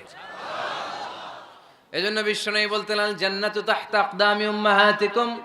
ও দুনিয়ার মানুষেরা শোনো, দুনিয়ার পুরুষ মানুষদের পায়ের নিচে থাকে জুতা, জুতার নিচে থাকে বালু আর মাটি। আর দুনিয়ার বুকে এক একটা মায়ের পায়ের নিচে থাকে তার সন্তানদের জান্নাত। ওগো মা তুমি এই ধরনের শ্রেষ্ঠ নেয়ামত, তোমারই পদ তলে রয়েছে জান্নাত। ওগো মা তুমি এই ধরনের শ্রেষ্ঠ নেয়ামত, তোমারই পদ তলে রয়েছে জান্নাত। সুবহানাল্লাহ পড়েন। কি মা? এই মারে আমরা চিনি না। লাউ কাতাআতা জিলদাক, তোমার গায়ের চামড়া কেটেও যদি মাকে জুতো বানিয়ে দাও, ওই যে ছোটবেলায় দুধ খাইছিলা, এক ঢোক দুধের শোধ আদায় হবে না, এক ঢোক দুধের শোধ আদায় হবে না। ওই মা 3 বার বললেন আল্লাহ রাসূল এই মায়ের কথা। কয়বার? আল্লাহ হাবিব বললেন মা মা মা, তারপরে মা কয়বার, বাবা কয়বার। তার মানে ইসলাম মাকে দিয়েছে স্বর্ণ পদক, ইসলাম মাকে দিয়েছে রৌপ্য পদক, ইসলাম মাকে দিয়েছে ব্রোঞ্জ পদক, বাবাকে দিয়েছে সান্ত্বনা পুরস্কার। ঠিক কিনা? 3 বার যদি মা হয়, একবার যদি বাবা হয়, তাহলে স্বর্ণ পদক কে? রৌপ্য পদক, ব্রোঞ্জ পদক, সান্ত্বনা পুরস্কার। সুবহানাল্লাহ কইতে বললেন না? ওই মায়ের চেহারার দিকে যদি রহমতের নজরে একবার তাকান, কবুল হজের সওয়াব আছে না নাই? তাহলে 1 নাম্বার কোরআনের দিকে নজর করলে সওয়াব, 2 নাম্বার মা বাবার চেহারার দিকে নজর করলে সওয়াব, 3 নাম্বার আল্লাহর কাবা ঘরের গিলাফের দিকে যখন নজর করে তাকাবেন 20টা রহমত নাজিল করবে কে? তাহলে শ্রেষ্ঠ মসজিদ মসজিদে হারাম, শ্রেষ্ঠ মসজিদ। 2 নাম্বার হচ্ছে মসজিদ নববী, নবীর মসজিদ, ওখানে 1 রাকাত পড়লে 1000 রাকাতের সওয়াব। আমার নবী শুয়ে আছে তার পাশে, পাশেই জান্নাতুল বাকিয়া, মাকবারাতুল বাকিয়া, এরপর আছে রওদা। বিশ্বনবীর কবর থেকে মিম্বার পর্যন্ত জান্নাত, রওদাতুম মিন রিয়াদিল জান্নাহ। এটা দুনিয়ার বুকে একটা জান্নাতের টুকরা, কোন সুবহানাল্লাহ। ওখানে নামাজ পড়ার জন্য খুব ধাক্কাধাক্কি হয়। পুরো মসজিদে নববীর কার্পেটের এক কালার, ওইটার কার্পেটের আরেক কালার। যারা হজ উমরা করেছেন দেখে এসেছেন, জায়গা পাওয়া যায় না, খুব ধাক্কাধাক্কি হয় ওই জায়গাটাতে সালাত পড়ার জন্য। এটা হচ্ছে দ্বিতীয় মসজিদ শ্রেষ্ঠত্বের দিক থেকে। তৃতীয় মসজিদ হচ্ছে মসজিদে আকসা, ফিলিস্তিনে। আহা, এই দুইটাতে যাওয়ার সুযোগ হইলো, ওইটাতে যাওয়ার সুযোগ নাই। ইসরায়েলি হায়নাদের দখলে, চিল্লা এখন ঠিক কিনা? আমরা আল্লাহর কাছে চাই আমরা মসজিদুল হারাম, এই মসজিদ নববীতে যেমনে সালাত পড়তে পারি, বাইতুল মাকদাসে যেও যেন সালাত পড়তে পারে, আল্লাহ তুমি তৌফিক দাও। বাইতুল মাকদাসে 1 রাকাত পড়লে 250 রাকাতের সওয়াব, আরেক বর্ণনা এসেছে 500 রাকাতের সওয়াব। এই 3টার পরে দুনিয়ার যত বড় মসজিদ হোক না কেন সবগুলোর সওয়াব সমান। সুবহানাল্লাহ পড়েন। তাহলে আমরা মসজিদ আবাদ করতে চাই, কি করতে চাই? এই মসজিদ হচ্ছে আমাদের মুসলমানদের সামাজিক ঐক্যের কেন্দ্রবিন্দু, সামাজিক ঐক্যের কেন্দ্রবিন্দু আমাদের মসজিদ। বুঝতে হবে, এটা খ্রিস্টানদের চার্চের মতো, এটা ইহুদিদের সিনাগগের মতো, এটা শিখদের গুরুদুয়ারার মতো গতানুগতিক কোনো ইবাদত গাহ বা উপাসনা কেন্দ্র নয়। এটা আমাদের ঐক্যের ভিত্তি। চিল্লায় বলেন ঠিক কি না? বিশ্বনবী মসজিদে নববী থেকে সব করেছেন। বিশ্বনবীর মসজিদে নববীটাই ছিল ক্যান্টনমেন্ট, সেনাবাহিনীর ক্যান্টনমেন্ট ছিল এটা। বিশ্বনবীর মসজিদে নববী ছিল গণভবন, আমার নবীর মসজিদে ছিল বঙ্গভবন। এইখানেই ছিল সুপ্রিম কোর্ট, হাই কোর্ট। এখানে বসেই বিশ্বনবী যুদ্ধের জন্য সেনা প্রেরণ করতেন, এখানে বসেই বিশ্বনবী বেকারদের কর্মসংস্থান করতেন, এখানে বসেই বিশ্বনবী বিধবা নারীদের জন্য ভাতার ব্যবস্থা করে দিতেন। এই মসজিদের মধ্যে বসেই বিশ্বনবী আহলে সুফার সাহাবীদেরকে হাদিসের শিক্ষা দিতেন। সুবহানাল্লাহ পড়েন। এজন্য মসজিদের নানামুখী ব্যবহার আছে। আমরা শুধু এটা ইবাদতের জন্য রাখছি, কিন্তু বিষ্ণু ঈসা ইসলাম এটাকে নানা কাজে লাগিয়েছেন। আমাদের মসজিদগুলোকে আমরা শুধুমাত্র জিকির আর সালাতের জন্য নির্ধারণ করেছি, কিন্তু বিষ্ণু ঈসা ইসলাম নানামুখী কাজ এই মসজিদের ভেতরে করেছেন। মসজিদে নববী বাচ্চাদের জন্য উন্মুক্ত ছিল, নারীদের জন্য উন্মুক্ত ছিল, হিজরাদের জন্য উন্মুক্ত ছিল। সুবহানাল্লাহ কইতে পারলেন না? হিজরা আছে এলাকায়, টাঙ্গাইলে, দেখলে কি করেন? টিটকারি মারেন, হাসেন। আপনাকে মারে? হ্যাঁ, ওরাই মারে। কি টাকা দাবি করে না? এই দোষটা ওদের না তো, দোষটা তো আমাদের। ওদেরকে তৃতীয় লিঙ্গি হিসেবে স্বীকৃতি দিয়েও ওদের সব ধরনের সুযোগ সুবিধা গভর্নমেন্ট হয়তো এখনো দিয়ে সারতে পারে নাই। এটা গভর্নমেন্টের দায়িত্ব। এই বিশাল জনগোষ্ঠীকে গভর্নমেন্ট কি করবে? 2008 সালে ভোটাধিকার দেওয়া হয়েছিল, তারপরেও কোথাও এদের জন্য নাম নাই। একটা বাচ্চা যদি হিজরা হয়ে জন্মায়, মা বাবা তার পরিচয় কারো কাছে দিতে চায় না, লজ্জায়। এর স্কুলে ভর্তি করাইলে স্কুলের ফর্মে আছে ছেলে বা মেয়ে, এটার কোন জায়গায় দিব? ছেলেতে না মেয়েতে? আহা, এজন্য এরাও সমাজে বিচ্ছিন্ন, আলাদা। এরা খুঁজতে থাকে, দেখি আমার মতো কে আছে, তখন এরা হিজরা পাড়ায় চলে যায়। যে একসাথে থাকে একজনের নেতৃত্বে বরের গাড়ি আটকায়, আর কয় 5,000 টাকা দে, নাইলে তোর খবর আছে। আছে না নাই? নতুন বাচ্চা হইলে এই কাঁথা শুকাইতে দেখলে ওরা যে হামলা করে, বাচ্চারা নিয়ে খেলাধুলা শুরু করে। তো ওদেরকে তো আমরা কর্মসংস্থানের ব্যবস্থা করি নাই, করি নাই তো আমরা। পৃথিবীর বিভিন্ন দেশে সুপার শপে দেখবেন হিজরা, এটা খুবই ন্যাচারাল। আমারও একটা সন্তান হিজরা হইতে পারে না? আপনার একটা সন্তান, ছেলে মেয়ে কোনোটা না হইয়া হিজরা হইতে পারে না? আমি যে ছেলে হইছি কার ইচ্ছায়? আমার বোন যে মেয়ে হইছে কার ইচ্ছায়? হিজরা যে হিজরা হয়ে দুনিয়ায় আসলো, এটাও কার ইচ্ছায়? আসল ইচ্ছাটা কার? কর্মসংস্থানের ব্যবস্থা করে দেন। হিজরাদেরকে দেখতে যেহেতু মানুষ ডরায়, এদেরকে আপনি রাস্তাঘাটের জ্যাম ঠিক করার দায়িত্ব দিয়ে দেন, কেউ আর উল্টা পথে যাবে না, ঠিক কি না? পুলিশের দায়িত্ব দিয়ে দেন, রাস্তাঘাটে এরা দাঁড়াইলে লাঠিও লাগবে না মানুষ, ঠিক কি না? তো এগুলো তো কাজে লাগাইতে হবে। জনসংখ্যাকে যদি জনশক্তিতে আমরা রূপান্তরিত করতে না পারি, তাহলে বিপদ আছে না নাই? বলছিলাম আমার নবীর মসজিদ এটা যেন যেন মসজিদ না, মুসলমানদের মসজিদ খ্রিস্টানদের গির্জার মতো না, হিন্দুদের মন্দিরের মতো না, ইহুদিদের সিনাগগের মতো না, শিখদের গুরুদ্বারার মতো না। মুসলমানদের মসজিদ এটা মুসলমানদের সামাজিক ঐক্যের প্রাণ কেন্দ্র, ঠিক কি না? মসজিদে নববী সবার জন্য খোলা, বাচ্চারা যেত। আমরা কি বাচ্চাদেরকে মসজিদে যেতে দেই? কি করি? ধমক দেই। বিশেষ করে মুরব্বী বাবারা ধমক দেয়, রেগে যায়। সব মুরব্বীরা না, সব মুরব্বীদেরকে আমি এক পাল্লায় মাপছি না। মুরব্বী বাজানেরা যারা আছেন, বাচ্চাদেরকে মসজিদ থেকে তাড়িয়ে দিয়েন না, ধমক দিয়েন না। আজকে যে ধমক দিয়ে তাড়ায় দিছেন, আর আসবে না, ঠিক কি না? আর আসবে না। একবার যদি তিক্ত অভিজ্ঞতা নিয়ে একটা ছোট্ট সোনামণি মসজিদ থেকে বের হয়ে যায়, তারে আর কোনোদিন মসজিদমুখী করা যাবে না। আর ওরে যদি আপনি একটা চকলেট দেন, প্রত্যেকটা ইমাম সাহেবের উচিত মসজিদে চকলেট নিয়ে যাওয়া। বাচ্চা দেখলেই চকলেট দিতে হবে, ঠিক কিনা? ওর স্মৃতিতে এটা থাকবে, বড় হয়ে গল্প করবে, আমাদের এলাকায় এক ইমাম ছিল, চকলেট দিত আমাদেরকে।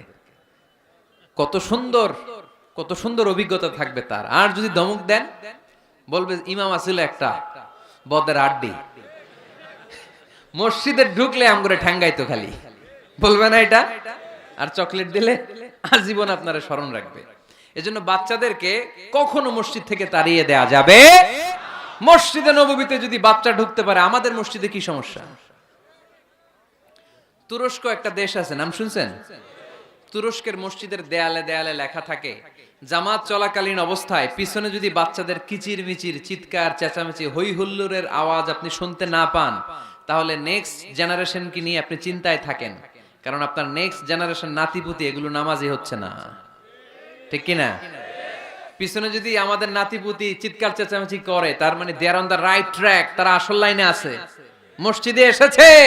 যদিও আজকে দুষ্টামি করে, সময়ের বিবর্তনে, কালের আবর্তনে বয়সটা একটু বড় হলেই ও বুঝে যাবে এখানে দুষ্টামি করা যায় না, এখানে ইবাদত করতে হয় একজনের, তিনি কে? কিন্তু ওকে আসার সুযোগটা তো দিতে হবে। আপনি যদি ধমক দিয়ে বের করে দেন, আর কোনোদিন আসবে? মুরব্বীরা, আর কোনোদিন আমরা বাচ্চাদেরকে ধমক দিব না, ইনশাআল্লাহ বলেন। মুরব্বীরা বলেন ইনশাআল্লাহ। বিশ্বনবীর মসজিদে নববীতে প্রথমে দাঁড়াতো পুরুষ সাহাবারা, তারপরে দাঁড়াতো হিজরারা, তারপরে দাঁড়াতো ছোট্ট বাচ্চারা, একেবারে শেষ দিকে দাঁড়াতো নারীরা, ঠিক কিনা? কিন্তু আমরা নারীদেরকে মসজিদে ঢুকতে দেই না। এই জন্য বাজারে যদি বের হয়, কলেজে যদি যায়, লম্বা সময়ের জন্য ঘর থেকে বের হইলে নামাজগুলো কাজা হয়ে যায়, ঠিক কিনা? এই পরিবর্তিত বিশ্ব ব্যবস্থায় এখন নারীদেরকে চিকিৎসা নেওয়ার জন্য হসপিটালে যেতে হয়, শিক্ষার জন্য ইউনিভার্সিটিতে যেতে হয়, নানা কাজে বাইরে যেতে হয়। এই লম্বা সময়ের মাঝখানে যদি কোনো সালাত থাকে, এই সালাতটা সে পড়বে কই? আপনারা তো ব্যবস্থা রাখেন নাই মসজিদে। মসজিদে একটা সুন্দর করে ব্যবস্থা রেখে দিবেন নারীদের, যাতে ওনারা ওইখানে যে সেফটি সিকিউরিটির সাথে নামাজটা পড়তে পারে, নামাজ যেন কাজা না হয়। ও বুয়ুতুহুন্না খায়রুন লাহুন্না, যদিও নারীদের জন্য ঘরে নামাজ পড়লে বেশি সওয়াব, কিন্তু কখনো যদি কাজে বাইরে বের হয়ে যায়, নামাজের সময় যাতে নামাজ কাজা না হয়, এজন্য মসজিদের এক জায়গায় নারীদের জন্য জায়গা থাকার দরকার আছে না নাই? ইয়াং ছেলেরা মসজিদে যেতে চায় না, মসজিদ কেন্দ্রিক না, ক্রিকেট খেলা দেখতে যায়, আড্ডা মারতে যায়, ঘোরাফেরা করতে যায়, মসজিদে যায় না। কারণ মসজিদে তাদেরকে আকর্ষণ করার মতো অ্যাট্রাকটিভ কোনো অ্যাক্টিভিটিজ আমরা মসজিদে রাখতে পারি নাই। ওদের তো একটা কাজ লাগবে। ইয়াংরা টিম ওয়ার্ক পছন্দ করে। কি করে? টিম ওয়ার্ক, একসাথে গ্রুপ মিলে একটা গ্যাং তৈরি করে কাজ করতে ওরা পছন্দ করে, ঠিক কিনা? তো এটা সুযোগ তো ওদেরকে করে দিতে হবে। মসজিদ হবে আমাদের সামাজিক ঐক্যের কেন্দ্রবিন্দু। যুবকদের জন্য অনেক অ্যাক্টিভিটিজ এই মসজিদের মধ্যে রাখতে হবে, তাহলে তারা মসজিদমুখী হবে। চিল্লায় বলেন ঠিক কিনা? প্রতিটা মসজিদ এমন ভাবে তৈরি করা উচিত যাতে করে ছোট বাচ্চারা মসজিদে আসে। একটা কিড জোন থাকবে, কিড জোন। আমি মালয়েশিয়া সহ পৃথিবীর অনেক জায়গায় অনেক বড় বড় মসজিদে কিড জোন দেখেছি, মানে বাচ্চাদের খেলার জায়গা। মসজিদের বারান্দায় বাচ্চাদের খেলার জায়গা, বাচ্চারা ওখানে খেলাধুলা করতেছে, মায়েরা নামাজ পড়তেছে, ছেলেরা নামাজ পড়তেছে। বাচ্চারা এই নামাজের দৃশ্য দেখতে দেখতে একদিন নিজেই ওযু করে নিজেই নামাজ শুরু করে দিচ্ছে। দেখবেন ছোট্ট বাচ্চাটা, আমরা যখন নামাজে দাঁড়াই, আমার মেয়েও দাঁড়ায় আমার পাশে, ছোট্ট মেয়েটাও কিচ্ছু পারে না। আমি যখন সূরা পড়ি ও মুখ নাড়ায়, এরকম মুখ নাড়াইতেছে। কি যে পড়ে ও নিজেও জানে না, কিন্তু আব্বু নাড়াইতেছে মুখ, আমিও নাড়াবো। আমি রুকুতে যাই, সেও রুকুতে যায়। সুবহানাল্লাহ কইবেন না? বাচ্চারা তো দেখে দেখে শিখে। মসজিদে নিয়ে যেতে হবে। কিড জোন, কি বলে জায়গাটারে? কিড মানে বাচ্চা, তাই না? বাচ্চাদের একটা জোন থাকবে, ওখানে বেলুন থাকবে, ওখানে খেলনা থাকবে, ওখানে যে বাচ্চারা খেলবে। আরে বাচ্চারা চিৎকার চেঁচামেচি করবে না তো 80 বছরের বুড়ার চিল্লাবে নাকি? বাচ্চারাই তো চিৎকার করবে, ওরা গ্লাস ভাঙবে, লাফালাফি করবে, দুষ্টামি করবে, ওরাই তো চিল্লাবে। বাচ্চারা লাফালাফি না করে 70 বছরের এক মুরব্বী যদি লাফায়, শুনেই হাসতেছেন আপনারা। তার মানে মুরব্বীরা তো এটা করবে না, করবে বাচ্চারা। বাচ্চাদের কাজ বাচ্চাদেরকে করতে দেন, ওদেরকে বুঝাবেন যে আব্বু এটা ইবাদত গাহ, এখানে দুষ্টামি করতে হয় না, এখানে ইবাদত করতে হয়, আল্লাহর কাছে চাইতে হয়। দেখতে দেখতে আস্তে আস্তে ও শিখে যাবে, ঠিক কিনা? এজন্য আমরা মসজিদ নির্মাণ করতে চাই যেখানে আমরা সবাই একত্রিত হব। রাজি আছেন? এবার আপনাদেরকে বলছিলাম যে শেষে দুইটা মজার জিনিস আছে, এই দুইটা মজার জিনিস দিয়ে আজকের আলোচনা শেষ করব। এক হচ্ছে একটা এরকম চমৎকার মসজিদের মাস্টার প্ল্যান দিব আজকে আপনাদেরকে, কিভাবে এই মসজিদটা করতে হয়। আমি চাই 64টা জেলায় এরকম 64টা মসজিদ হোক। রাজি আছেন তো? শুনবেন? আলোচনা কি চলবে? তাহলে আর কয়েক মিনিটে আমরা মাস্টার প্ল্যানটা শুনবো, আর কি কি অ্যাক্টিভিটিজ মসজিদে রাখবো এটা আমরা শুনবো ইনশাআল্লাহ। পড়েন। একটা প্রাণবন্ত মসজিদের অবকাঠামো, একটা প্রাণবন্ত মসজিদ যদি আমরা গড়তে চাই কি কি লাগবে? নাম্বার 1, যোগ্য ইমাম লাগবে। কি লাগবে? ইমাম। অনেক বড় দায়িত্ব। সমাজে কি চলছে, কি ক্রাইসিস, এই ক্রাইসিস, এই সংকট থেকে উত্তরণের উপায় কি? ইমাম খতিব যদি আমাদেরকে এটা অ্যাড্রেসই করতে না পারে, ওই ইমাম দিয়ে আমরা কি করবো? কথা কানাকে? আমি নামাজ পড়াইতে পারি না, ক্যামেরাম্যান পারে না, সভাপতি সাহেব পারে না, তো ইমাম লাগবে কেন আমাদের? আমরাই তো আমগো নামাজ পড়তে পারি। ইমাম মানে তো নেতা। He lead the way, he lead the way. নেতা কারে বলে? Who knows the way, who goes the way, who shows the way, he is the leader. ঠিক কি না? নেতা কারে কয়? Who knows the way, who goes the way, who shows the way. যে পথ চিনে, যে পথে যেতে পারে, অন্যরে নিয়ে আগাইতে পারে, সে নেতা। তাহলে ইমামের দায়িত্ব, খতিবের দায়িত্ব প্রতি শুক্রবারে গড় পড়তা আলোচনার দরকার নাই। সমাজে কি ক্রাইসিস চলতেছে? ডেঙ্গু। এই ডেঙ্গু অবরোধে, ডেঙ্গুকে ঠেকাতে বিশ্বনবী সাল্লাল্লাহু আলাইহি ইসলামের কি নীতিমালা ছিল, ওইটা শোনাইতে হবে আমাদেরকে ইমাম সাহেবের, ঠিক কিনা? প্রচন্ড শীতের প্রকোপে কাঁপছে পুরো বাংলাদেশ, শীতকালে বিশ্বনবী কি আমল করছে ওইটা শোনাইতে হবে এখন আমাদেরকে। কথা কয় না? এখন চলতেছে শীত, আপনি খিজির আলাইহিস সালামের গল্প শোনাইতেছেন, হবে? ওই ইমাম খতিবের আমাদের দরকার নাই। কথা কি মাথায় ঢুকতেছে? কারেন্ট ওয়ার্ল্ডে কি চলে, কারেন্ট অ্যাফেয়ার্স কি চলে, ওইটার আলোকে ইসলামের সমাধান কি, ইমাম যদি ওইটা শোনাইতে পারে, হি ইজ আওয়ার ইমাম, হি ইজ আওয়ার খতিব। আওয়ার খতিব শুড বি ডিসকোয়ালিফাইড পার্সোনালিটি। এরকম লোক হইতে হবে। তাহলে একটা প্রাণবন্ত মসজিদের যে অবকাঠামো, আপনাদেরকে আজকে মাস্টার প্ল্যানটা দেই। নাম্বার 1, একজন যোগ্য ইমাম, যোগ্য খতিবের দরকার, যাদের বেতন হবে কমসে কম 1 লাখ টাকা। কত? হুজুর এইবার আর আমরা নাই, অহন আমি নাই, অহন আমনে থাকেন। দিবেন না? দিবেন না? ওইরকম ইমাম পাওয়া গেলে দেওয়া যাবে না? যাবে।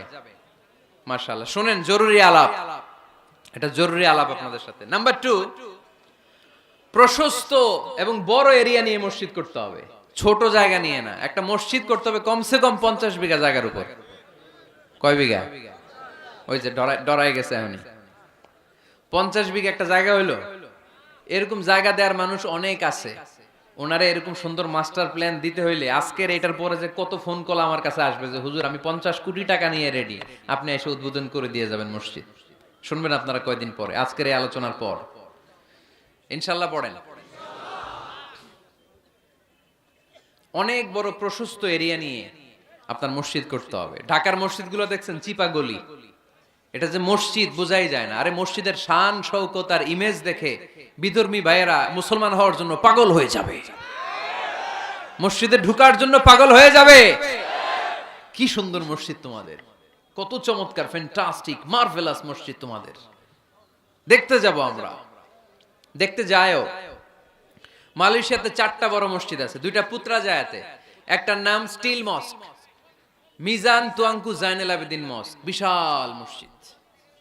আরেকটা আছে পুত্রা মস্ক, মাহাথির মোহাম্মদ ওখানে সালাত পড়ে, ডক্টর জাকির নায়েক সালাত পড়ে, আমি যাই মাঝে মাঝে ওই মসজিদে। এরপর মসজিদ ভিলায়া আছে একটা, ভিলায়া পেরসেকতুয়ান ফেডারেল টেরিটরি মস্ক, আল্লাহু আকবার, তুরস্কের ব্লু মস্কের আদলে করা। আরেকটা আছে মালয়েশিয়ার জাতীয় মসজিদ নেগারা, মসজিদ নেগারা বলে এটাকে, জাতীয় মসজিদ। এত সুন্দর মসজিদ, বিশাল এরিয়া নিয়ে মসজিদ, কোনো ছোট জায়গায় হবে না, বিশাল এরিয়া নিয়ে। 5 জায়গানা নামাজের জন্য আলাদা ছোট্ট মসজিদ জায়গা হতে পারে, কিন্তু জামে মসজিদ হলে ওটা ছোট বানাইলে চলবে? এটা যদি আমাদের সামাজিক ঐক্যের কেন্দ্রবিন্দু হয়, এটা তো অনেক বড় গ্যাদারিং এর জায়গা থাকতে হবে, ঠিক কি না? বিশাল এরিয়া নিয়ে মসজিদ হইতে হবে। 2 নাম্বার, পর্যাপ্ত পার্কিং ব্যবস্থা থাকতে হবে মসজিদে। একমত না দ্বিমত? এইখানে যদি আপনি জগৎ বিখ্যাত আলেম রাখেন, খতিব রাখেন, যিনি প্রতি সপ্তাহে কি ঘটে বাংলাদেশে ওইটারে কোরআন হাদিসের আলোকে ব্যাখ্যা করে, তো ওনার কথা শোনার জন্য এরকম লাখ লাখ লোক জড়ো হবে না? এরা এদের প্রাইভেট কার নিয়ে আসবে, অনেক এলিট লোকেরা প্রাইভেট কার নিয়ে আসবে ওনার খুতবা শোনার জন্য। অনেকে নিজের হুন্ডা চালায় আসবে, সাইকেল নিয়ে আসবে, তো এগুলো রাখবে কোথায়? রাস্তায় জ্যাম বাজাবেন নাকি? না, বিশাল পার্কিং লট থাকবে। ওই পার্কিং লটে প্রত্যেকের পার্কিং এর ব্যবস্থা থাকবে। প্রয়োজনে এই পার্কিং এর মধ্য দিয়ে আইডিয়া জেনারেটিং একটা সিস্টেম আপনি করতে পারেন, যে গাড়ি পার্ক করলে 20 টাকা, হুন্ডা পার্ক করলে 10 টাকা। এক জায়গায় আমার মাহফিলে শুধু পার্কিং দিয়ে কামাইছে 7 লক্ষ টাকা। সুবহানাল্লাহ নাই? This is called idea. বর্তমান পৃথিবীতে আইডিয়ার বড় দাম। পার্কিং লট রাখতে হবে, বিশাল বড় পার্কিং লট। মসজিদ ছোট জায়গায় হবে না, অনেক বড় জায়গায় খোলামেলা ভেন্টিলেশন সিস্টেম থাকতে হবে। এরপরে মনোরম ওয়াশ এরিয়া লাগবে, ওয়াশ এরিয়া যেখানে সুন্দর অজু করা যায়, গোসল করা যায়। আমাদের বাংলাদেশের মসজিদের টয়লেটে ঢোকা যায়, দুর্গন্ধ কারে কয়? বদনার মধ্যে হাত দেওয়া যায় না, টিস্যু নাই। আমাদের মসজিদগুলোর টয়লেটের দিকে খেয়াল করছেন? কেন হিন্দুরা মুসলমান হবে? কেন কেন আসবে? দুর্গন্ধের জায়গায় আসবে কেন? আমি তো যেতে পারি না বাংলাদেশের কোন মসজিদের টয়লেট, আমি ঢুকতে পারি না, তো বদনাটা ধরা যায় না। তেলাপোকা, মাকড়সার বাসা, টিকটিকি কান্দের উপর এসে পড়ে, আছে না নাই? 6 মাসও পরিষ্কার করে না একবার। আপনি মালয়েশিয়ার মসজিদগুলো যদি দেখেন, মসজিদে টয়লেটে ঢুকলে আপনার ঘুম চলে আসবে, 5 স্টার হোটেলের মতো। এত সুন্দর লুকিং গ্লাস, এত সুন্দর wash area, liquid soup, towel. অজু করে মসজিদে ঢুকলেই পরানটা জুড়ায় যায়। তাহলে সুন্দর ওয়াশ এরিয়া লাগবে, কি বলেন? লাগবে না? লাগবে। এরপরে মসজিদের বাইরে ফুলের বাগান লাগবে। কি লাগবে? ইকো ফ্রেন্ডলি মস্ক বলে এটাকে, ইকো ফ্রেন্ডলি, পরিবেশ বান্ধব মসজিদ। মুসল্লিরা যখন ঢুকবে ফুলের গন্ধের সৌরভে এমনি তো মন মাতোয়ারা। সুবহানাল্লাহ কইতে বলেন না? আপনাদের কথাগুলো বুঝতে কষ্ট হচ্ছে মনে হয় না? বুঝতেছেন সবাই? ফুলের বাগান লাগবে, মসজিদের চারদিকে ফুলের বাগান, পাতাবাহার, ফুলের গাছ, সুগন্ধে মসজিদ থাকবে আমোদ। এরপরে মসজিদে বিশুদ্ধ পানি খাওয়ার ব্যবস্থা থাকতে হবে, ফর ফ্রি। ফিল্টার দিয়ে বিভিন্ন জায়গায় পানির ব্যবস্থা। আল্লাহর বান্দারা নামাজ পড়তে আসে, পানি খাওয়ার জায়গাটাও নাই। এরকম মসজিদে আছে না নাই? সুন্দর পানি খাওয়ার ব্যবস্থা রাখতে হবে আপনাদের। ওই মসজিদে, যে মসজিদটাকে সামাজিক ঐক্যের কেন্দ্রবিন্দু আপনারা বানাতে চান। এই আপনারা উঠছেন কারা কারা? কি হয়েছে আপনাদের? হ্যাঁ, বসেন বসেন বসেন, একসাথে যাব আমরা। তাহলে ফুলের বাগান গেল না, এটাকে বলে ইকো ফ্রেন্ডলি মস্ক, পরিবেশ বান্ধব। বিশুদ্ধ খাবার পানি, এরপর লাগবে এয়ারকন, লাগবে সিসি ক্যামেরা, লাগবে ক্লোজ সার্কিট ক্যামেরা, কোনো সমস্যা হলে যাতে ফুটেজ আমরা বের করতে পারি। কি বলেন? উন্নত কার্পেট লাগবে, ডিজিটাল সাউন্ড সিস্টেম লাগবে। অনেক জায়গায় আল্লাহু আকবার, ওদিকে মুকাব্বির কয় আল্লাহু আকবার, মাইক নাই, মাইক নষ্ট। তো মাইক নষ্ট, আপনি কি করছেন? ঠিক করেন না কেন এগুলো? ডিজিটাল সাউন্ড সিস্টেমের কোনো বিকল্প নাই। এরপর জুতা রাখার নিরাপদ বাক্স লাগবে। কি কন? বড় লোকেরা মসজিদে যায় না জুতা চুরির ভয়ে। এর জুতার দাম 30,000 টাকা, মসজিদে যায় কি এটা হারাবে নাকি? কথা বলেন। ওখানে যদি জুতা রাখার সেলফ সিকিউরিটি বক্স থাকতো, উনি 10 টাকা দিয়ে হইলে ওখানে রাখতো, পরে টোকেন দিয়ে আবার নিজের দামে জুতা ফিরিয়ে নিত। কথা বলেন। প্রতিটা মসজিদে এরকম জুতা রাখার সুন্দর নিরাপদ বাক্সের দরকার আছে না নাই? তারপরে সূত্রা লাগবে, সূত্রা সুন্নত নামাজ পড়ার জন্য ওই যে সূত্রা থাকে না, যাতে সামনে দিকে গেলেও সমস্যা নাই, এই সূত্রাগুলো লাগে। রেহাল লাগবে, টিস্যুর বক্স লাগবে, টাওয়াল লাগবে, আতরের বোতল লাগবে। মসজিদে বিভিন্ন জায়গায় আতরের বোতল থাকবে, পারফিউম মেখে মেখে নামাজে দাঁড়াবেন। আর রমাদানে এই মসজিদের ভিতরে একসাথে ইফতারি করার সুযোগ থাকতে হবে। কথা বলেন ঠিক কিনা? কি দরকার ঘরে ইফতারি করার? ইফতারিগুলো নিয়ে আপনি মসজিদে যান, মহিলারা মহিলাদের এরিয়াতে বসবে, ভাইরা ভাইদের এরিয়াতে। কি সুখ, আনন্দের হাসি হাসেন, একসাথে খান। সারা দিনের রোজার কষ্টটারে ভুলায় দিবে কে? আল্লাহ। ফ্যামিলি নিয়ে মসজিদে যান আর না যান, ইফতারি পাঠায় দেন, অথবা পথিকদের জন্য, মুসাফিরদের জন্য ইফতারের ব্যবস্থা রাখেন।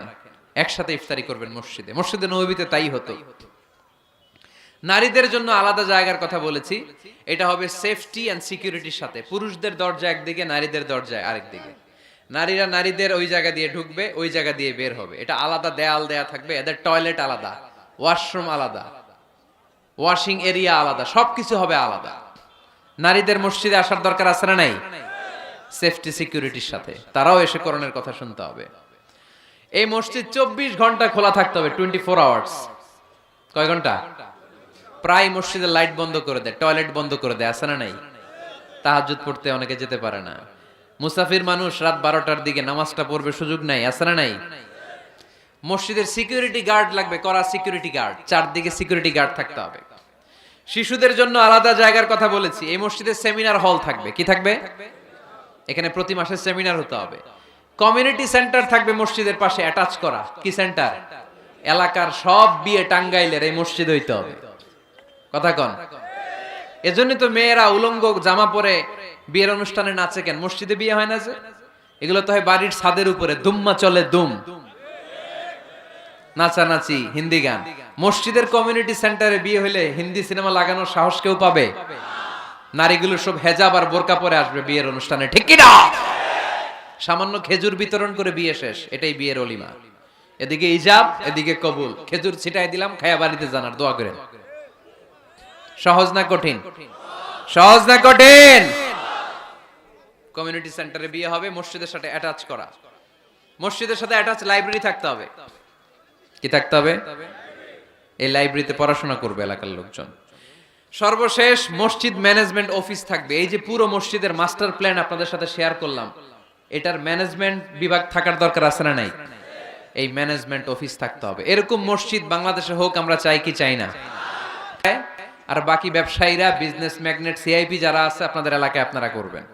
যে কোনো সিআইপি, ভিআইপি, এমপি, মন্ত্রী আমার সাথে যোগাযোগ করতে পারেন। আমি আপনাদেরকে ইন ডিটেইলড এই মাস্টার প্ল্যান দিব। আপনার জেলায় জেলায় মসজিদ করলে প্রয়োজনে আমি নিজে যে উদ্বোধন করে দিয়ে আসবো। কিন্তু এরকম মডেল মস্ক, আল ওয়াসাতিয়া মডেল মস্ক প্রতিটি জেলায় জেলায় বাংলাদেশে থাকার দরকার আছে না নাই? শুধু নামাজের জায়গা বানায় রাখছি আমরা। কত কিছু করা যায়, কত নানামুখী কার্যক্রম আছে মসজিদের।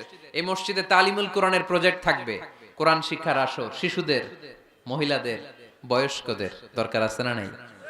আজীবন নামাজ পড়ি নাই, বুঝি নাই, ওয়াজগুলো শুনে এখন নতুন করে অনেকের হুঁশ ফিরতেছে, হুজুর কি করব, বয়স তো 50, নামাজের নিয়ম জানি না, কোরআন পড়তে পারি না। তাদের জন্য, বয়স্কদের জন্য কোরআন শিক্ষার আসর।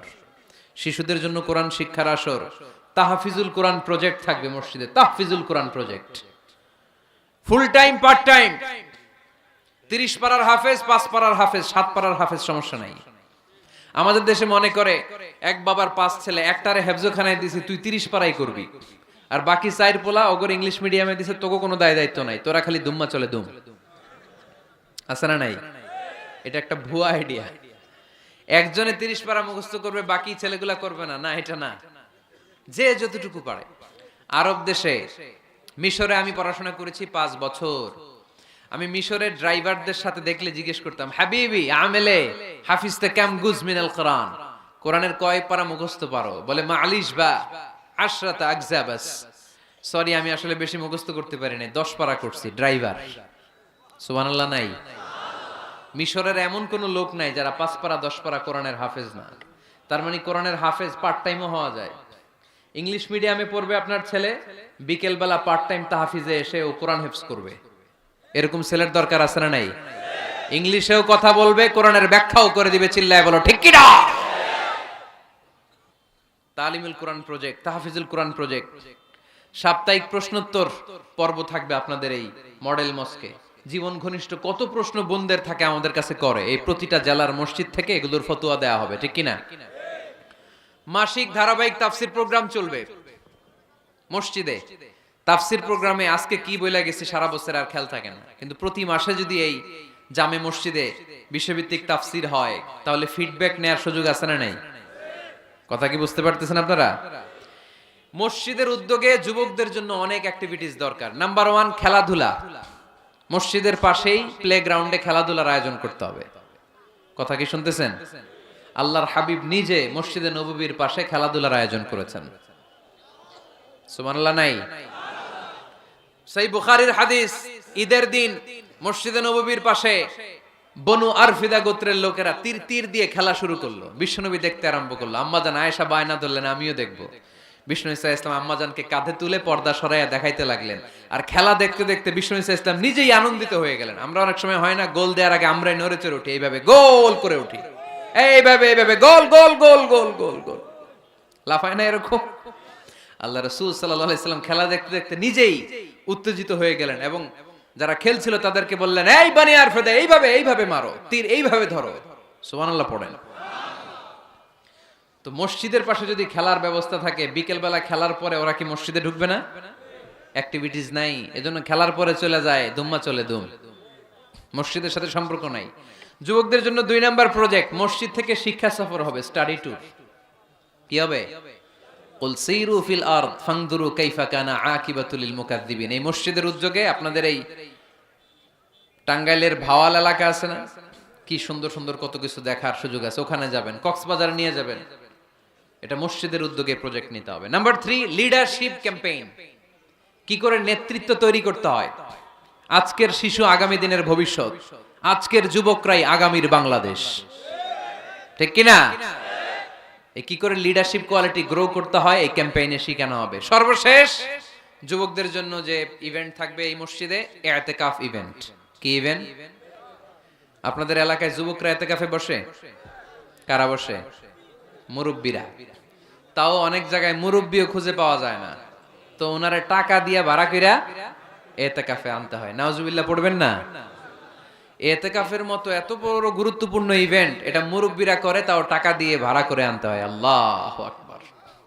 মালয়েশিয়াতে সব যুবকরা ইতিকাফ করে, মিশরে সব যুবকরা ইতিকাফ করে। আরে ইতিকাফ মুরব্বীদের ইভেন্ট নয়, এটা তাগড়া জুয়ান যুবক ছেলেদের ইভেন্ট। চিল্লায় বলো ঠিক কি না? ওইরকম অ্যাক্টিভিটিস মসজিদে থাকলে ইয়াংরা ঢলে ঢলে ইতিকাফ করবে।